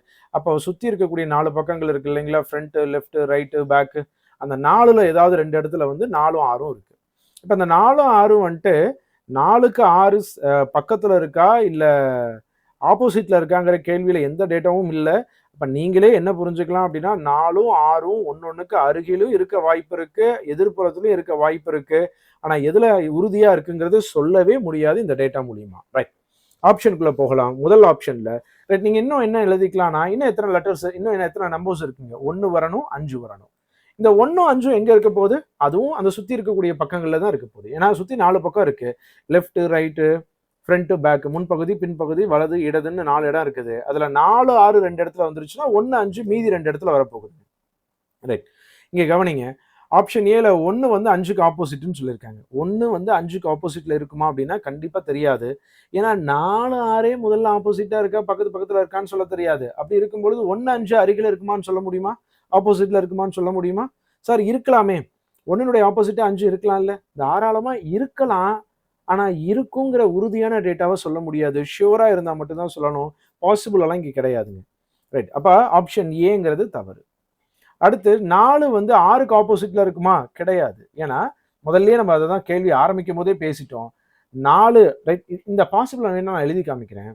4 6 1 5 இப்படி இருந்துச்சுன்னா, தொடர்ச்சியா இருந்துச்சுன்னா 4க்கு அருகில 6 இருக்கு, 4க்கு ஆப்போசிட்ல 1 இருக்குன்னு சொல்லலாமா? ஒருவேளை 4 1 6 5 இருந்துச்சு அப்படின்னா 4க்கு ஆப்போசிட்ல 6 இருக்கு, 1க்கு ஆப்போசிட்ல 5 இருக்குன்னு சொல்லலாமா? அப்படி பார்த்தோம்னா ஒருவேளை நான் இப்படி எழுதி இருந்தேன்னா ஃபர்ஸ்ட் ஆப்ஷனும் சரி 1க்கு ஆப்போசிட்ல 5 இருக்கு, ரெண்டாவது ஆப்ஷனும் சரி 4க்கு ஆப்போசிட்ல 6 இருக்கு அப்படிங்கிறது சொல்ல முடியுமா? ரைட், அப்படி பாசிபிள் இருக்குன்னு தான் சொல்ல முடியுமே தவிர அது உறுதியா சொல்ல முடியாது. ஏன்னா இப்படி ஆர்டர்ல இருக்கா, இப்படி ஆர்டர்ல இருக்காங்கிறது தெரியாது. ஓகே, ஸோ அதனால ஃபர்ஸ்ட் 2 ஆப்ஷன்ஸும் தப்பு. ரெண்டாவது ஆப்ஷன் வந்து, மூணாவது ஆப்ஷன் 4 வந்து adjacent to 2 and 6. ரைட், 4 அப்படிங்கிறது 2க்கு அட்ஜசண்டா இருக்குன்னு சொல்லியிருக்காங்க. இந்த ஃபர்ஸ்ட் ஒன் கரெக்டுங்க. ஏன்னா கேள்விலேயே 2க்கு அட்ஜசண்டா 4 இருக்குன்னு சொன்னாங்கன்னா 4க்கு அட்ஜசண்டா 2 இருக்குதான். ஆனா இதுல எக்ஸ்ட்ரா இன்னொரு விஷயம் என்ன இருக்குன்னா 4 இஸ் adjacent to 2 and 6ன்னு சொல்லியிருக்காங்க. 4க்கு அருகில 2 இருக்கு மற்றும் 4க்கு அருகில 6 இருக்குன்னு சொல்ல வராங்க. 4க்கு அருகில 6 இருக்கா இல்ல ஆப்போசிட்ல இருக்காங்கிறது தான் உறுதியா சொல்ல முடியாது. அப்ப இந்த ஸ்டேட்மெண்ட்ல ஃபர்ஸ்ட் நான் பிராக்கெட் பண்ணது சரி, இது தவறு. அப்ப மொத்தத்துல தவறு. ரைட், 1 வந்து adjacent to 2 3ன்னு சொல்லியிருக்காங்க. நல்லா கவனிங்க. 2ங்கிறது மேல இருக்கு, 3ங்கிறது அடியில இருக்கு. இப்ப இந்த நடுவுல இருக்கிறது எல்லாமே அதனுடைய அட்ஜசன்ட் தான். இந்த 1ங்கிறது இந்த சுத்தி இருக்கக்கூடிய 4 பக்கங்கள்ல எந்த பக்கத்துல வேணாலும் வர வேண்டிய ஒண்ணு தான். எந்த பக்கத்துல போட்டாலும் அது 2க்கும் 3க்கும் அருகில தானே இருக்கு. அப்ப answer option D. 1 is adjacent to 2 and 3. இந்த மாதிரி ஸ்டேட்மெண்ட்டான விஷயங்களை ரொம்ப கேர்ஃபுல்லாக கவனிங்க. அதனால தான் நான் ப்ராக்டிஸ்க்காக கொடுத்துட்டு இருக்கேன். 3வது மாடல் டெஸ்ட்லையும் இதே மாதிரி ஒரு கேள்வி கொடுக்குறேன், அது சரியாக ட்ரை பண்ணுங்க. ஒருவேளை இதை யாராவது தப்பு பண்ணியிருந்தீங்க அப்படின்னா. ரைட், 22வது கேள்வி. 1ஆம் தேதி 4ஆம் மாதம் 2024 திங்கட்கிழமை, மண்டே. அதே டேட்டு அடுத்த வருஷம் என்ன கிழமைன்னு கேட்குறாங்க. இப்போ 2க்கும் நடுவில் ஒரு வருஷம் கேப் இருக்கு. ஒரு வருஷம் கேப்ல ரைட், அந்த ஒரு வருஷம் 2024லேருந்து 25 வரைக்கும் ஒரு வருஷம் கேப் இருக்கு. ஒரு சாதாரண வருஷத்துல ஒரு ஆட் டே இருக்குன்னு நம்ம படிச்சிருக்கோம். ஒரு லீப் இயர்ல 2 ஆட் டே இருக்குன்னு படிச்சிருக்கோம். ரைட், ஆனா இங்க 2024 பார்க்கணுமா இல்ல 25 பார்க்கணுமாங்கிற குழப்பம் இருக்கும். அதனாலதான் இந்த ஒரு கேள்வி லீப் இயர் வர மாதிரியே கொடுத்ததுக்கான காரணம். இப்ப நீங்க கொடுத்துருக்க வருஷத்தையோ இல்ல கேட்கிற வருஷத்தையோ அது லீப் இயர்ல இருக்கா இல்லையாங்கிறத செக் பண்ண வேண்டாம். ரைட், 1 இயர் கேப்ல எந்த வருஷத்தினுடைய பிப்ரவரி மாசம் உங்களுடைய கால்குலேஷனுக்குள்ள வருதோ அந்த வருஷம் லீப் இயரா இல்லையான்னு மட்டும் நீங்க கவனிச்சுக்கிட்டா போதும். ஏன்னா சாதாரண வருஷத்துல ஒரு ஆட் டே இருக்கு, லீப் இயர்ல 2 ஆட் டே இருக்கு. இந்த எக்ஸ்ட்ரா வரக்கூடிய ஒரு நாள் பிப்ரவரியில 29 நாளா வரனால கிடைக்குது லீப் இயர்ல. அப்போ நம்மளுடைய கால்குலேஷன்ல இந்த பிப்ரவரி 29 வருதா இல்லையான்னு மட்டும் பார்த்தா போதும். இப்போ இந்த கேள்வி ஆரம்பிச்சதே 2024 ஏப்ரல் மாசத்துல இருந்து. 2024ங்கிறது லீப் இயர் தான். ஆனா இருந்தாலும் எக்ஸ்ட்ரா டே நமக்கு கிடைக்காது இல்ல. ஏன்னா ஏப்ரல் 2024 இருந்து 2025 ஏப்ரல் வரைக்கும் நடுவில் ஒரு வருஷம் இருக்கு. அதுல ஒரு பிப்ரவரி மாசம் வரும். அது 2025 பிப்ரவரி மாசம் வரும். அப்ப சாதாரண வருஷத்தினுடைய பிப்ரவரி மாசம் வரனால ஒரே ஒரு ஆட் டே தான். வருஷம் முன்னாடி போறதுனால ஒரு நாள் முன்னாடி போகலாம். அப்ப டியூஸ்டே, செவ்வாய்க்கிழமை அப்படிங்கிறது ஆன்சர் ஆப்ஷன் ஏ. 22வது கேள்வியினுடைய ஆன்சர் ஆப்ஷன் ஏ. இந்த இடத்துல என்கிட்ட ஒரு சிலர் கேட்ட டவுட் நான் இங்க பாயிண்ட் அவுட் பண்ணோம் அப்படின்னா எல்லாருக்கும் அது யூஸ்ஃபுல்லா இருக்குங்கிறதுக்காக சொல்றேன். என்னன்னா, இப்போ உங்களுடைய கேள்வி 2024 ஏப்ரல் மாசம் 1ஆம் தேதியை கொடுத்துட்டு அதுல இருந்து கேள்வி கேட்குறாங்க அப்படின்னாங்க. நீங்க இந்த ரெஃபரன்ஸை வச்சுக்கிட்டு தான் பதில் சொல்லணுமே தவிரங்க, உங்களுக்கு டைரக்டா ஒரு டேட்டை கொடுத்து ஆன்சர் பண்ண தெரியும் அப்படின்னா நீங்க ஏப்ரல் 1 2025ங்கிறத டைரக்டா கண்டுபிடிச்சிட வேண்டாம். ஒருவேளை ஒரிஜினலா ஏப்ரல் 1ஆம் தேதி 2024ங்கிறது திங்கட்கிழமையா இல்லாம கூட இருக்கலாம். இந்த கேள்வியில் அப்படி சொல்லியிருக்கலாம். நான் சொல்றது உங்களுக்கு புரியுதான்னு பாருங்க. ரைட். நிறைய பேர் அந்த ஒரு டவுட் என்கிட்ட ஒரு கேள்வி நம்ம டெஸ்ட்ல கொடுக்கும் பொழுது அந்த ஒரு கேள்வியிலிருந்து நீங்கள் டவுட் கேட்டிருந்தீங்க. ஸோ அதனால தான் நான் எல்லாருக்கும் அதை சொன்னோம் அப்படின்னா ஹெல்ப்ஃபுல்லாக இருக்குங்கிறதுக்காக சொல்கிறேன். அதாவது ரெஃபரன்ஸ் ஒரு டேட்டை கொடுத்துருக்காங்க அப்படின்னா அந்த டேட்டை வச்சு மட்டுமே கணக்கு போடுங்க. டேரெக்டாக 2025 என்ன கிழமையாக இருக்குங்கிற ஃபார்மெட்டை வச்சு நீங்கள் ஆன்சர் பண்ண வேண்டாம். ஏன்னா 2024 ஏப்ரல் 1ஆம் தேதி இந்த கேள்வியில் திங்கட்கிழமைன்னு சொல்லியிருக்காங்க. மோஸ்ட்லி அது வந்துடும். ஒரிஜினலாக என்ன இருக்கோ அதை தான் கொடுப்பாங்க. ஒருவேளை ரேண்டமாக கொடுத்துருந்தாங்க அப்படின்னா அது தப்பாயிடும். ரைட். அப்போ டைரக்டா டேட் மட்டும் கொடுத்து கண்டுபிடிக்க சொன்னாங்க அப்படின்னா நீங்க டைரக்ட் ஃபார்மேட்டை யூஸ் பண்ணுங்க. ஒரு ரெஃபரன்ஸ் டேட்டை கொடுத்து கேள்வி கேட்கறாங்க அப்படின்னா இந்த ரெஃபரன்ஸ்ல இருந்து மட்டுமே ஆன்சர் பண்ணுங்க. ரைட். ஸோ 22வது கேள்வியுடைய ஆன்சர் ஆப்ஷன் ஏ, டியூஸ்டேங்க. 23வது கேள்வி வென் டயக்ராம் பேஸ் பண்ண மாதிரியான ஒரு கேள்வி. Earth, sea, sun. பூமி, கடல், சூரியன். பூமி வேற, சூரியன் வேற. ரெண்டும் ஒண்ணு கிடையாது, ரெண்டும் வெளியே இருக்கு. பூமிக்குள்ளதான் கடல் இருக்கு, சி இருக்கு. ரைட். அப்ப answer option D, sorry B, option B. Right. 24வது கேள்விங்க. கீழே கொடுக்கப்பட்டுள்ள வார்த்தைகளில் எந்த வார்த்தையை கொடுக்கப்பட்ட வார்த்தையின் எழுத்துக்களிலிருந்து அமையாதுன்னு கேட்குறாங்க. இப்போ ஒரு வார்த்தை கொடுத்துருக்காங்க கன்வர்ஷன் அப்படின்னு சொல்லிட்டு, அந்த வார்த்தையில இருக்கக்கூடிய எழுத்துக்களை வச்சு வேற வார்த்தைகளை உருவாக்கின மாதிரி ஆப்ஷன்ஸ்ல கொடுத்துருக்காங்க. அது 4 ஆப்ஷன்ல எது வரும்னு கேள்வி கேட்கலாம், எது வராதுன்னு கேள்வி கேட்கலாம். இங்க எது வராதுன்னு தான் கேட்குறாங்க. Right. NATION, nation. NATION form பண்ண முடியும். அடுத்து ஸ்டேஷன், STATION, STA, இன்னொரு டி கிடையாது. ரைட். இந்த கன்வர்ஷன் அப்படிங்கிறதுல ஒரே ஒரு டி தான் இருக்கு. ஆனா இங்க ஸ்டேஷன்ல 2 டி இருக்கு. ஒரு டி இருக்கக்கூடிய வார்த்தையை வச்சுக்கிட்டு அதுல இருந்து 2 டி வரக்கூடிய வார்த்தையை நம்மளால உருவாக்கவே முடியாது. அப்ப இதுல அமையாதது எது அப்படின்னா ஆப்ஷன் பிங்க. ஒருவேளை அமையும் எதுன்னு கேட்குறாங்க அப்படின்னா கேர்ஃபுல்லா கேள்வியை இந்த லாஸ்ட் விஷயத்தை பார்த்து கவனிங்க. ரைட். பார்த்து ஆன்சர் பண்ணுங்க. ஒருவேளை நீங்க அமையும் அப்படிங்கிறத நினைச்சிட்டு ஆன்சர் ஆப்ஷன் ஏவை சூஸ் பண்ணிடக்கூடாது. எல்லா ஆப்ஷனையும் ஒரு முறை வெரிஃபை பண்ணிட்டு அதுக்கப்புறம் என்ன கேள்வி கேட்குறாங்கிறத கன்சிடர் பண்ணுங்க. 25வது கேள்விங்க, லாஸ்ட் கேள்வி. ரைட். பசில் பேஸ் பண்ண மாதிரியான ஒரு கேள்வி, ரேஷியோ பேஸ் பண்ண மாதிரியான ஒரு கேள்வியும். இது ரீசனிங் கேள்வி தான். ஒரு தேர்வில் ஒரு மாணவன் ஒவ்வொரு சரியான பதிலுக்கும் 4 மதிப்பெண்கள் பெறாருங்க. மேலும் ஒவ்வொரு தவறான பதிலுக்கும் 1 மதிப்பெண்ணை இழக்கிறாருங்க. அவர் 75 கேள்விகளை முயற்சித்து 125 மதிப்பெண் பெற்றால் அவர் சரியாக முயற்சித்த கேள்விகளுடைய எண்ணிக்கை எவ்வளவுன்னு கேட்குறாங்க. அவர் 75 கேள்விக்கு ஆன்சர் பண்ணியிருக்காரு. அதுல கரெக்டா ஆன்சர் பண்ண கேள்வியினுடைய எண்ணிக்கை எவ்வளவுன்னு கேட்குறாங்க. அது தெரியாது, எக்ஸ்ன்னு எடுத்துக்கலாம். தப்பா ஆன்சர் பண்ண கேள்வியினுடைய எண்ணிக்கை 75ல எக்ஸை கழிச்சோம் அப்படின்னா மீதி எல்லாமே தப்பா ஆன்சர் பண்ண கேள்விகளோட எண்ணிக்கையா இருக்கும். ஒரு கேள்விக்கு சரியா ஆன்சர் பண்ணா 4 மார்க்கு, அப்ப இன்ட்டு 4 பண்ணிக்கலாம். ஒரு கேள்விக்கு தப்பா ஆன்சர் பண்ணா 1 மார்க் குறைக்கிறாங்க, அப்ப இன்ட்டு 1 பண்ணிக்கலாம். அவர் வாங்கின மொத்த மார்க் 125. அதை ஈக்குவல் பண்ணலாமா? சரியா வாங்கின மார்க் 4x மைனஸ் தப்பான mark 75 minus X equal to 125. Right. Right. இது வந்து கரெக்டா வாங்கின மார்க்குங்க. எக்ஸ் கேள்விகள் சரியா ஆன்சர் பண்ணியிருக்காரு. ஒரு கேள்விக்கு 4 மார்க் கொடுத்தாங்க அப்படின்னா 4 இன்ட்டு எக்ஸ் 4x மார்க்குங்க. ரைட். 75 மைனஸ் எக்ஸ் கேள்விகள் தப்பா ஆன்சர் பண்ணியிருக்காருங்க. ஒரு கேள்விக்கு ஒரு மார்க் குறைச்சாங்க அப்படின்னா 75 மைனஸ் எக்ஸ் மார்க் குறைக்கிறாங்கிறனால தான் இந்த மைனஸை போட்டிருக்கோம். ரைட். இந்த மைனஸை உள்ளே எடுத்துட்டு போகலாம். அடுத்தது 4x minus 75 plus X equal to 125. இது ரெண்டையும் ஆட் பண்ணோம் அப்படின்னா 5x ஈக்குவல் டு -75 இங்கே வந்துச்சுன்னா ப்ளஸ் ஆயிரும். அப்போ 125 கூட 75 சேர்த்துச்சுன்னா 200. எக்ஸோட வேல்யூ 40. அவர் சரியா ஆன்சர் பண்ண மார்க் எவ்வளவு, சரியா ஆன்சர் பண்ண கேள்விகளுடைய எண்ணிக்கை எவ்வளவு அப்படின்னா 40 கேள்விகள். ரைட். ஸோ ஓவராலாக வந்து பார்த்தீங்க அப்படின்னா இந்த ஒரு டெஸ்ட்டில் மாடல் டெஸ்ட் 2ல் வந்து பார்த்தீங்க அப்படின்னா நம்ம ரொம்ப டீட்டெயிலாக 25 கேள்வியும் அது எக்ஸாம் பாயிண்ட் ஆஃப் வியூவில் என்ன பார்க்கணும், ரைட், ஒரு சில கேள்விகளில் ரொம்ப டீட்டெயிலாக அந்த ஒரு கான்செப்டையும் தேவையான இடங்களை டவுட் வரக்கூடிய விஷயங்களை எக்ஸ்பிளைன் பண்ணியிருந்திருக்கோம். ரைட்.